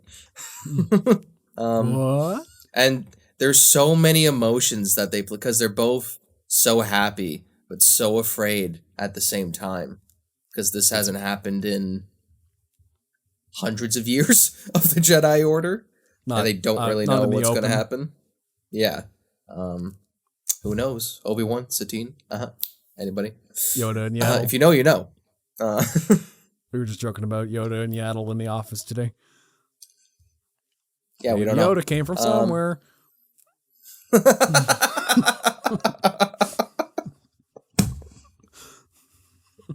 That's really funny. Yeah, I just think there's so much subtext in that scene as well. I think all the best acting comes in this movie. For sure. It's also pretty sad too, because Obi-Wan and Anakin kind of part for like near the end of the first third of the movie. Yeah. And they talk about how they both care about each other, and it's really nice. And then when they meet next, Anakin is almost fully turned. So it's just kind of this like tragic of like, it's tragic, but also a little like subtextual, a little bit funny for Obi-Wan. It's like, I left for like fucking 15 minutes. What did you do? Yeah, and I think that's part of the thing these movies always show, is when he's with Obi-Wan, he's on his good behavior, mostly. Obi-Wan reels him in a little bit. But whenever he's gone from Obi-Wan, he turns genocidal, apparently. Killed all the Tusken Raiders. Killed all the Jedi. He just does this stuff. Yeah, exactly. And, let's see, what else? Oh yeah, one of the biggest plot twists of modern cinema. Clones are bad? Kill all the Jedi? What a devious plot. Crazy. And again, we have the context of the show to make, it make a little bit more sense. But in the movie, it's like, holy fuck, this is crazy. This was his plan all along. Wow. Oh my god. And the scene, pun intended, executed very well. Yeah. It's done. The music is iconic. Like, anytime you hear that music for Order 66, it's so sad. It's so iconic and so sad that they always use it in any type of media. They used it in Fallen Order. They've used it in the show. Yeah. I'm sure they've used it in the Lego games. It's just I also remember as a kid, this is the only Star Wars movie I watched as a kid when it first came out. I saw it at the drive-in, and my brother and I got our toy lightsabers, and we were like lightsaber fighting some teenage kids around the screen before the sun set and the movie started. Like, that's one of my favorite movie-going memories from 19 years ago now. But the other thing I remember about Revenge of the Sith was it was a big deal that it was PG-13. Yes. Because I remember my parents were a little, whoa, what's this? It's PG-13. Oh, is this Star Wars one okay?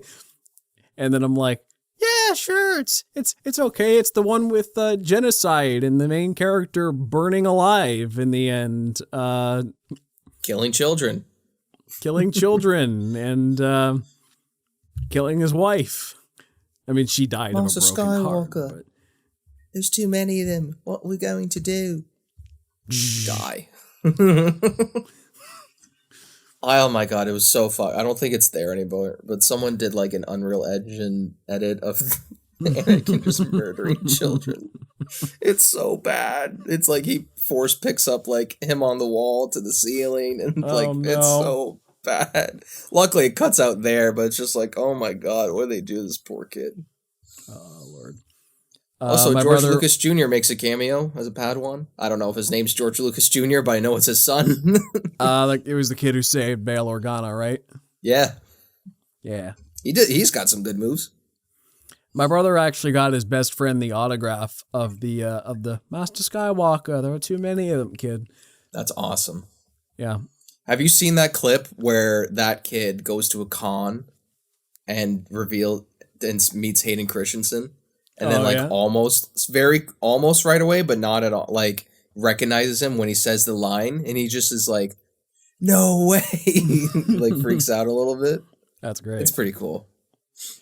One of my favorite Order 66 shots is that bit of Vader marching into the Jedi Temple with the Farmo First Army marching behind him. The music's so good too. It's incredible. He's got the hood up. Da-na-na. It's so iconic. I love this movie so much. I'm going to rewatch this movie.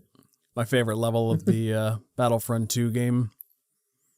It's my least favorite because it's so hard. I just replayed it recently because I did the classic one. It's like it's that part where you have to... I used to fail on it all the time until I destroy the archives. Remembered I could... Yeah, when they destroy the archives. And you just have to guard one and put on the chain, like Gatling gun guy. Yeah. And then you just got to hog it. It's so hard, but it's a fun level. And then you can beat Anakin later. That's what's great about the like classic Battlefront games is that when you're a hero, you just slaughter everybody. Like, and the way you gain health is by killing people. So you can just be alive for like 10 minutes if you want. It's so good. Yeah.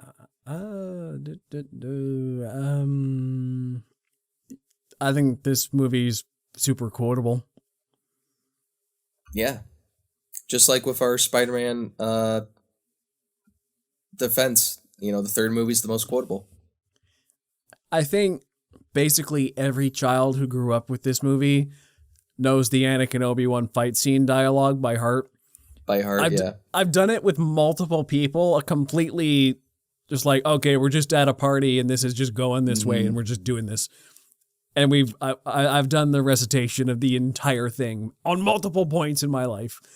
I made a TikTok where, back when I had my 50 minutes of fame, where I can't remember where it originated from, but someone started like the text chain to that scene of the comments.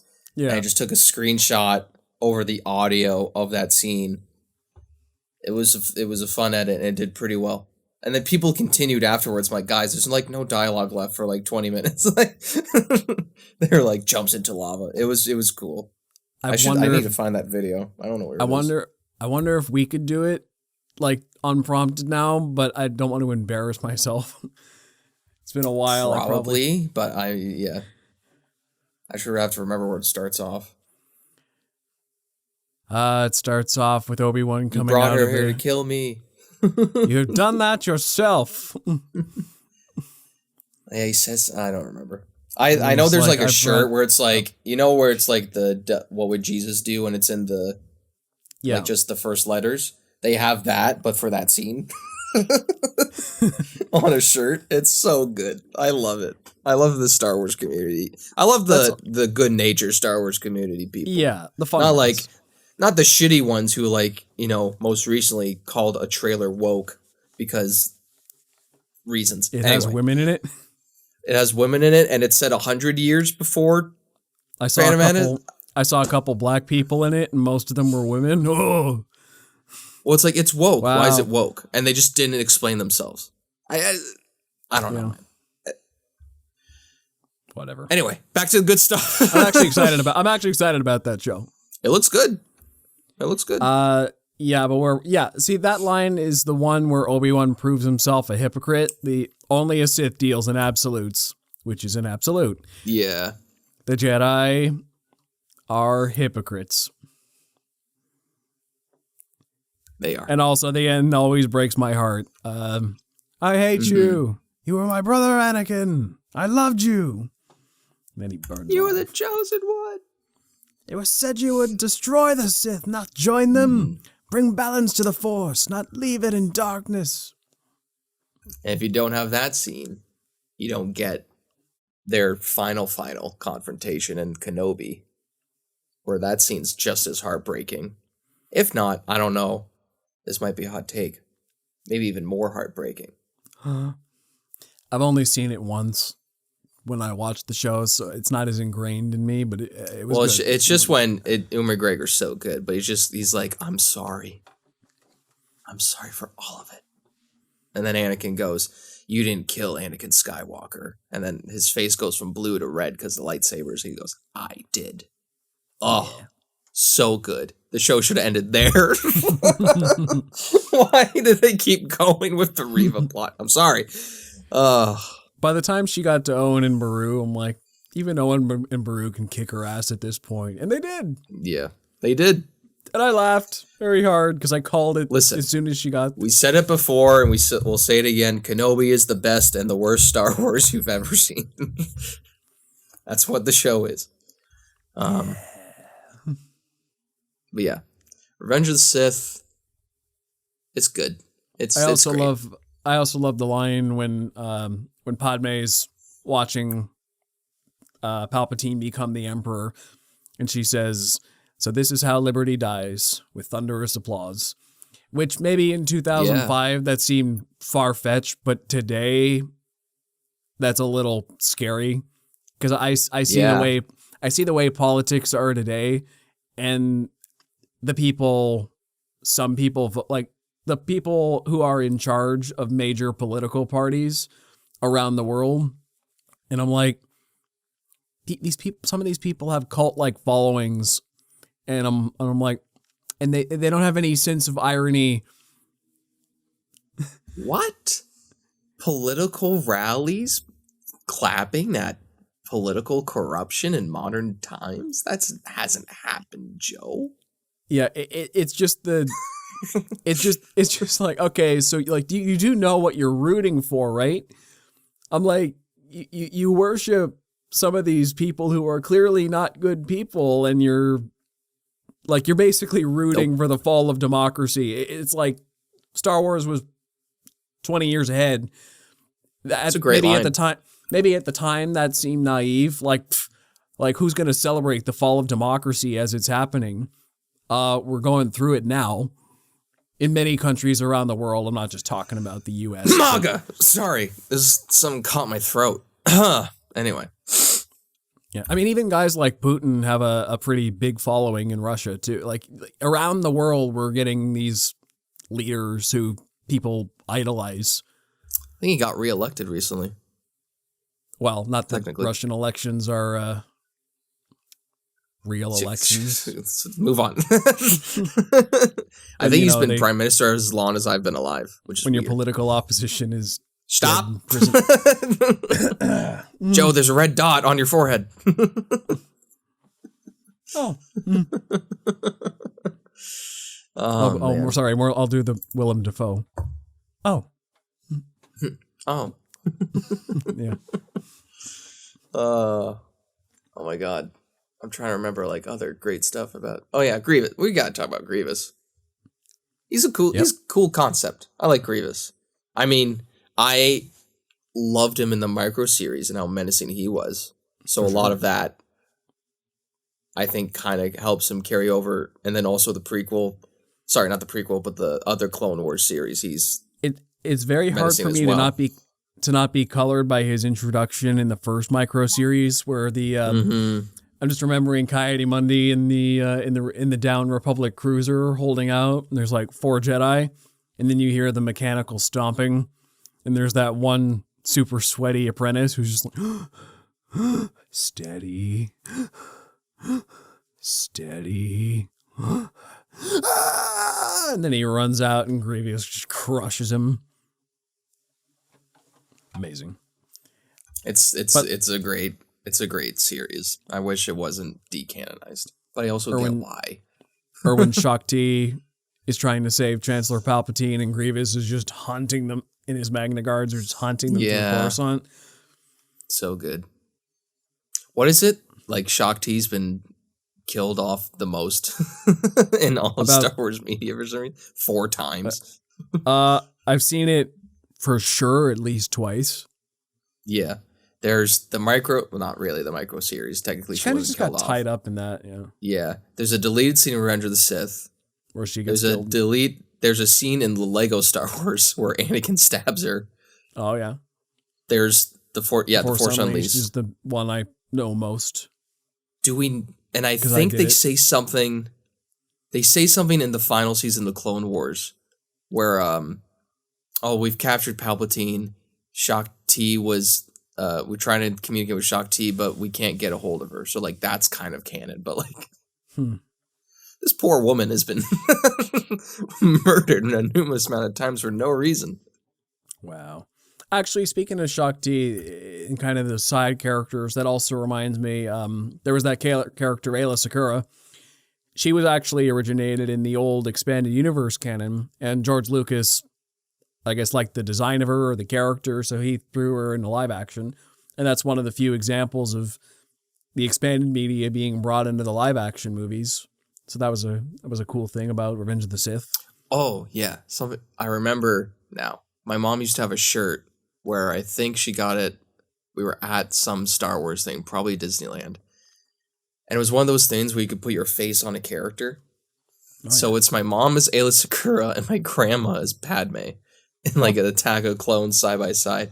She had this shirt for the longest time. I assume she still does, but it's hilarious. It's actually done pretty well for like 2005 Photoshop. But yeah, Friendship's great. R2-D2 still comes in to save the day. R2-D2's the MVP. MVP as always.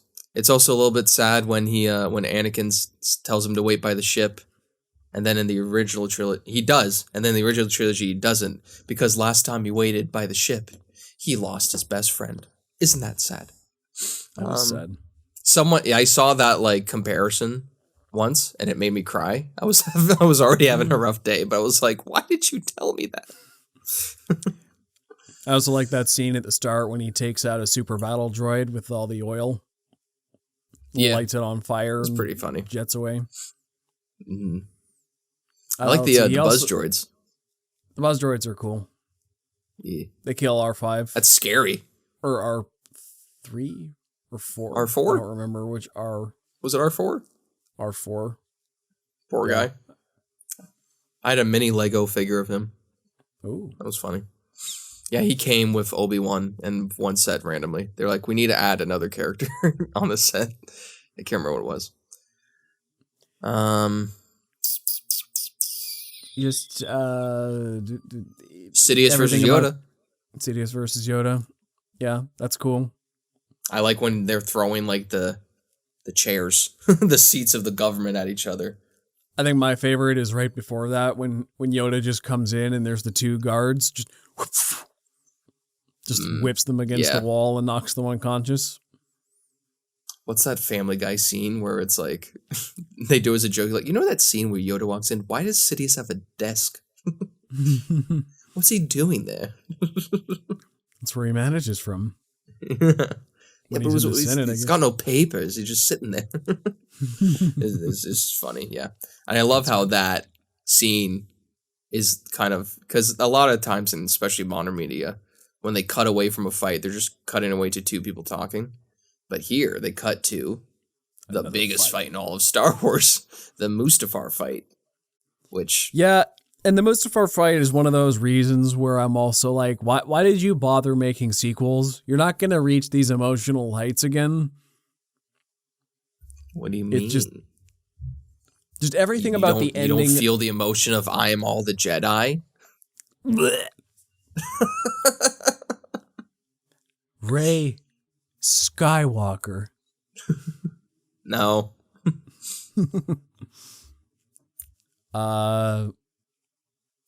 Yeah, I'm trying to think of other things from Rise of Skywalker, but I can't even. It's Sith cloning. It's bad. What? But Revenge of the Sith has the biggest battle, which, like I said, everyone knows the dialogue from that battle. By like an entire generation of Star Wars fans can recite the whole thing. Like we started it, but like we know the rest. We just didn't end up doing it, but everyone knows it. Everyone knows the whole bit. The Battle of the Heroes is second only to Duel of the Fates in terms of epic music. The set design of them fighting on Mustafar. Once again, the obstacles in the way, the shields going down, them ending up riding on the lava, climbing up the towers, swinging on the ropes, balancing on the skiffs in the lava. And the actors look great. Like they actually look like they're in the environment where a lot of blue screen and green screen stuff, the composition looks like ass. But here, they actually look like they're surrounded by lava. Just the lighting is perfect. I don't know if they did a lot of on-set lighting for it, because a lot of the behind the scenes, it doesn't look like that. So maybe the color grading team is just on point. But it looks fantastic. I also love the scene where they're on that one walkway and then they both have to duck behind a pillar as some lava splashes up onto the walkway. Like even just little things like that. And I think that's what the prequels do better than so many other action movies is the environments. The spectacle is amazing. The environments are a big part of it. They have to work around what's around them as well as just most people just fight on the big fight scenes, but like they're in a space and they use it very well. Like even in that scene when they're in the control room, right? Like they're in the control room and their fight sends a lightsaber through the control panel and that's what knocks the shields down and causes more problems later. Just, everything builds on itself. I also love the little moments that they focus on, like when they're both spinning at the same time and then they both go to do the force push. Yeah. And they're just like, there's the close-up of the hands and you're like, this is sick. Like 5-year-old me was losing his mind, dude. That's why I rewatched it all the time. Because just the spectacle of it. It's not even that it's spectacle. I mean, it is. But it's like spectacle that is also entwined with the entire like film and the emotion, the buildup of the film. Like it's both spectacle, but also makes sense for the story. It's kind of like just the buildup of the film.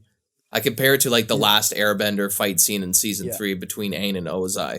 Like it's so beautifully well done and it's so huge. It's everything you expect it to be, but still on the same emotional level of what the whole film was doing. What I love about it is that it doesn't just pay off the prequel trilogy, it pays off the entire saga. This was supposed to be the last Star Wars movie ever made, and it feels like it. That, like, the grand finale battle, like Yoda versus Sidious, Anakin versus Obi-Wan, but even the aftermath, all of it's incredible. Padme dying of heartbreak, that was so sad, but we see baby Luke and baby Leia, and she gets to meet them, and that's heartbreaking. And then Obi-Wan and Yoda have their conversation about Qui-Gon contacting him from the afterlife, and like, oh, so here's some stuff for you to study when we both go in exile. C-3PO gets his memory erased. Yoda goes off in exile, and the movie ends with, and there's like we get Bail Organa on the Tantive as well. And then the movie ends with Obi-Wan giving baby Luke to Owen and Beru, who stare off at the binary sunset. And that's it.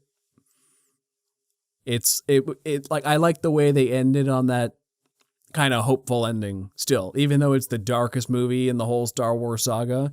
It's just this really nice, Anakin's stepbrother and his wife get a new baby and look off to the binary sunset, which in the original represented the possibilities that are out there.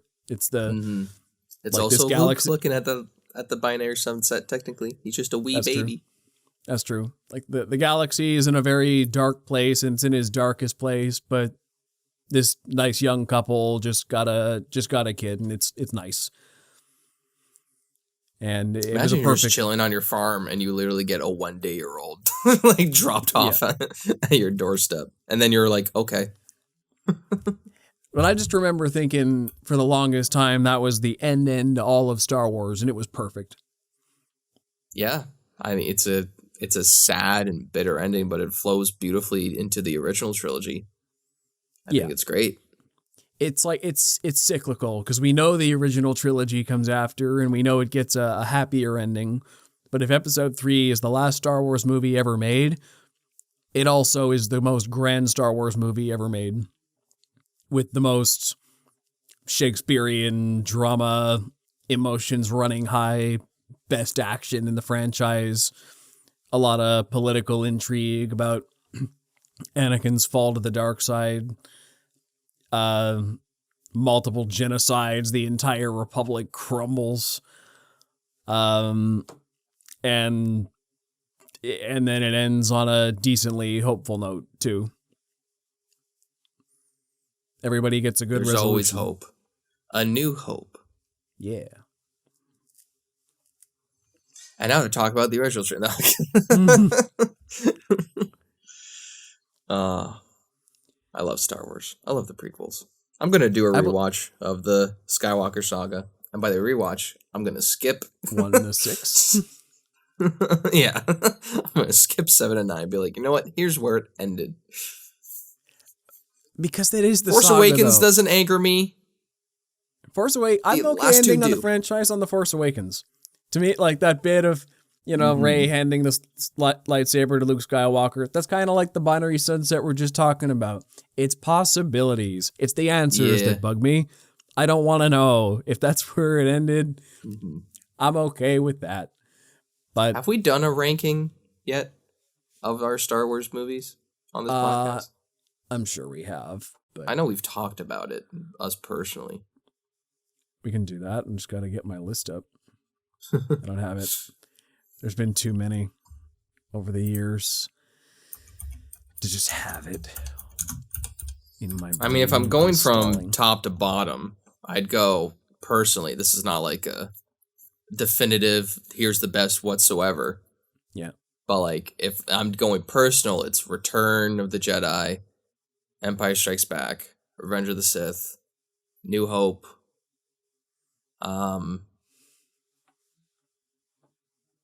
Force Awakens. No. It's tough. I'll do it since we just talked about, maybe it's recency bias, but Phantom Menace, Force Awakens,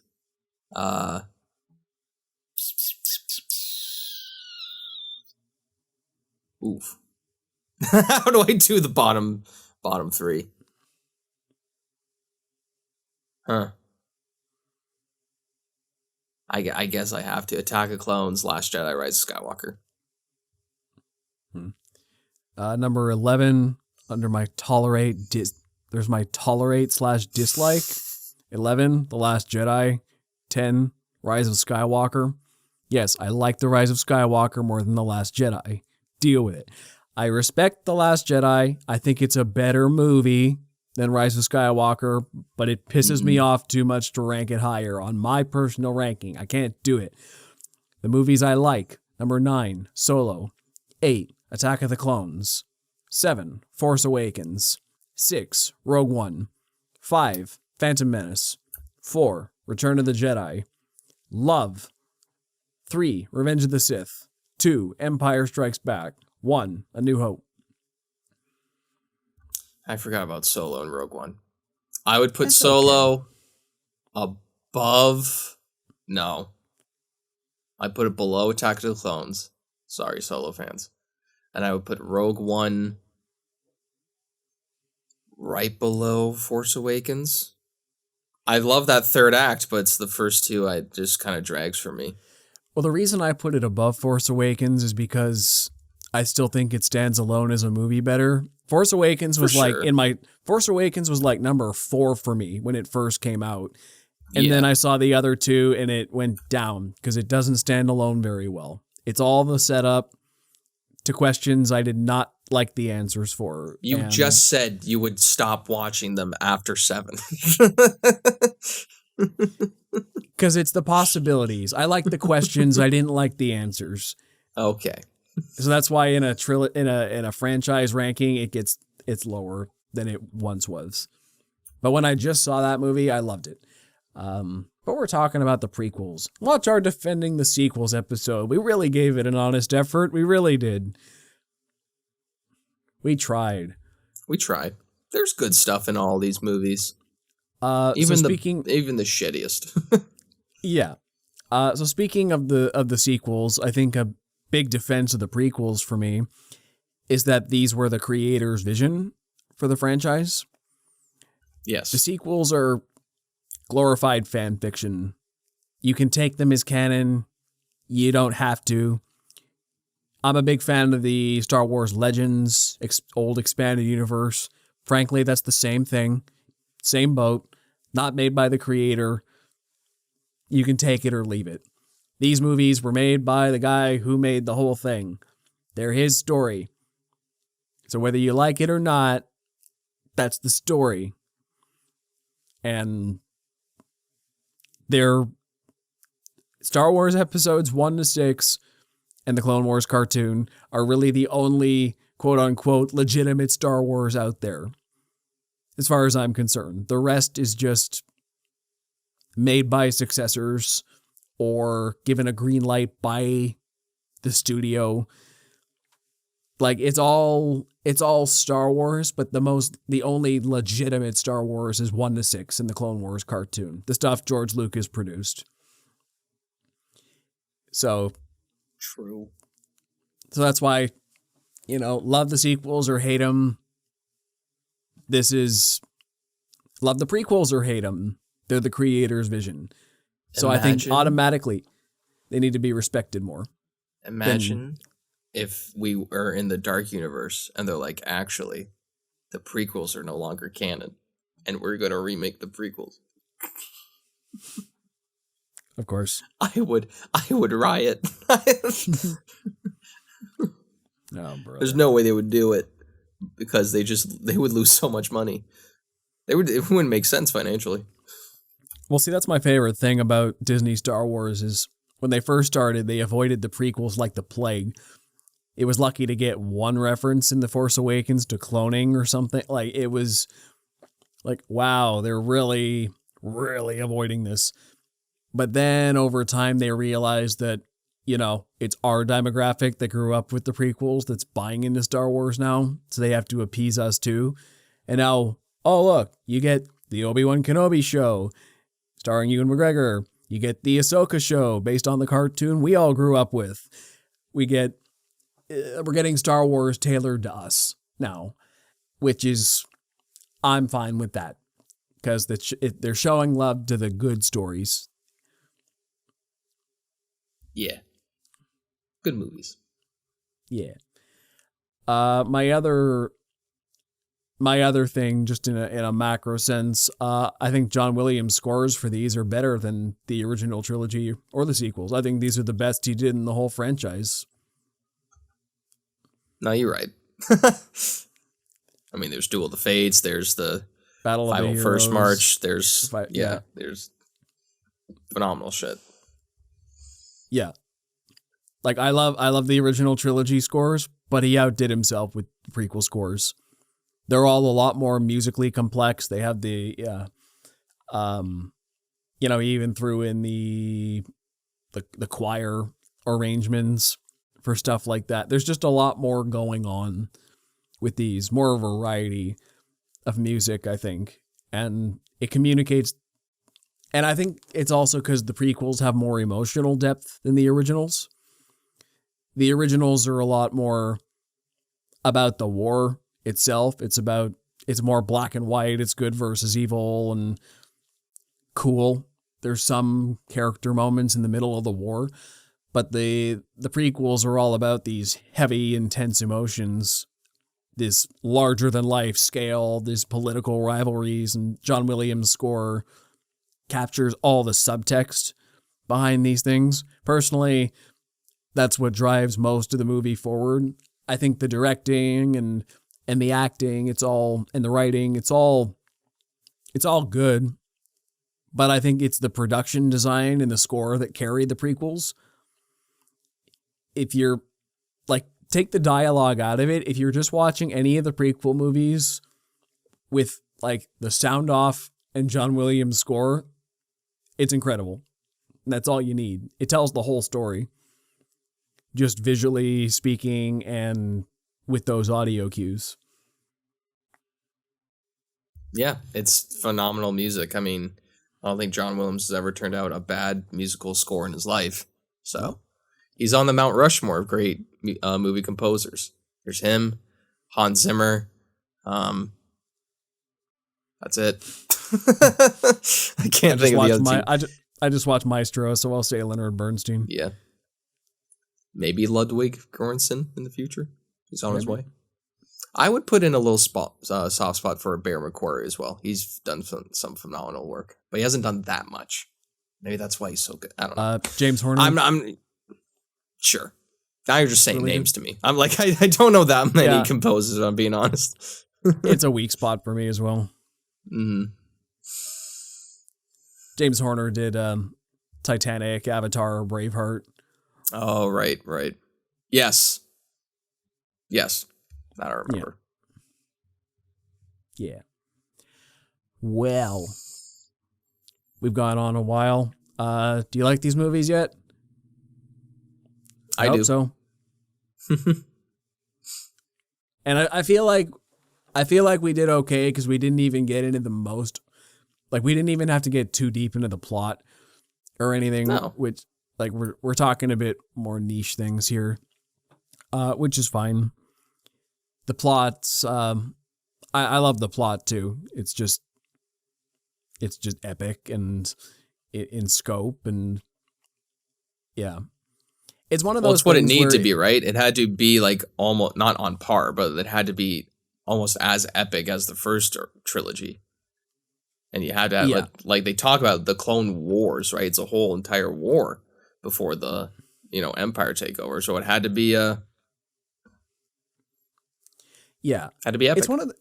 It's one of those things where if we're taking objective quality out of it, like, because there's a lot of flawed things in the execution of these movies, but they captured the feeling they were going for. Since my childhood, they've had me locked in right where they wanted me going into this thing. I feel all the weight of the tragedy of it all. The epicness of everything. And if you look into it, maybe the dialogue's a bit subpar. Some of the acting's a little wooden sometimes. Whatever. It got the feeling across that it wanted to get. And at the end of the day, that's what matters, right? It doesn't really matter if a film is technically perfect or not, but that's what art does. It provokes a reaction, and it got the proper reaction out of me, so I love these movies. And once again, if we're harping on the sequels, I didn't really feel anything except apathy towards them. They have all the iconography. Yeah. They're trying to appeal to nostalgia rather than anything else. These movies actually make me feel things. Yeah, I love these movies. They're part of my childhood. They're why this is one of my favorite franchises of all time. Yeah. It's like poetry. It rhymes. Yeah, and see, that's what Disney missed. Rhyming doesn't mean repeating the verse. That's... Yeah. I try to end on a positive, Joe. And you just came in there with another Disney bash. They do it to themselves. I just have to point it out. Now, let's get into our question of the week. And my question for you is, Would the prequels be as fondly remembered if we never got the Clone Wars to flesh them out, or the sequels to compare them against?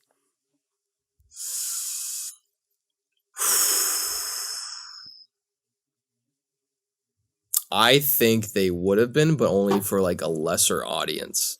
Like the people like you and I who grew up with the prequel trilogy, and like this was the start of our love for Star Wars and the like spectacle of it, and the grand scheme of everything was well done. Yeah. And I don't think, like, personally, I don't think I needed the Clone Wars show to, like, Fill in the pan gaps. out the characters or fill in the gaps or even make certain characters better in regard. It certainly did help, and it helped a lot of more naysayers of the prequel trilogy adore the prequel trilogy. So it's kind of like a half and half, like yes and no. Like it definitely 100% helped the show did, and especially the sequel trilogy coming out and how mixed that is. Yeah, it's kind of like I still think there'd be strong fandom for the prequels, just like there is for sequels. I assume for a generation younger than us, I'm sure there's young Eventually. like eventually there'll be people like, oh no, this trilogy's great, even though it's not. But yeah, I still would believe there'd be like defenders out there for the prequel trilogy. It'd be very little, but it wouldn't be as big as it is right now.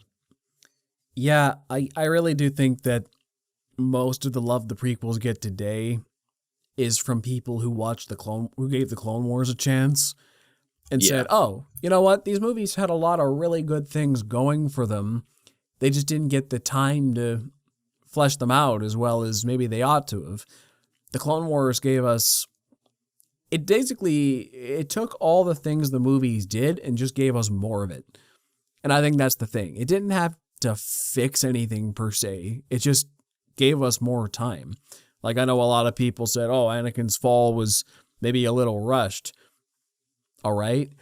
I disagree, but the prequels the Clone Wars gave us 7 seasons to show how that slow descent and mistrust of the Jedi Order came about before his eventual fall. And then the sequels came out, which, yeah, you know what? They were probably always foregone to cause such a negative reaction, because the prequels did the same. People waited for 16 years to get the prequels.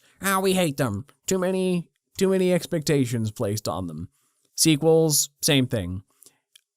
I happen to, as a critic, not like those movies anyway, but that doesn't change the fact that, like you said, there will be defenders of those movies going forward. But I also think that because they're the newest thing everyone's hating on, and I do think they are worse than everything that came before it, it's easier to look back on the prequels for what they did right. You're like, oh, so this is what it, like, yeah, we hated these movies at the time, said people older than me, but, you know, at least they had a cohesive vision from start to end. They were telling a story over a trilogy. There were consistent narrative arcs and themes and production design, and the action was good. It felt like the voice of one person, for better or for worse, taking us on a journey. And it was a lot more imaginative, not so referential to Star Wars of old. It pushed the universe in new and unexpected ways. Unlike the sequels, which either adhered way too strongly to the universe of old, or railed so hard in the other direction that it seemed like blasphemy to old fans.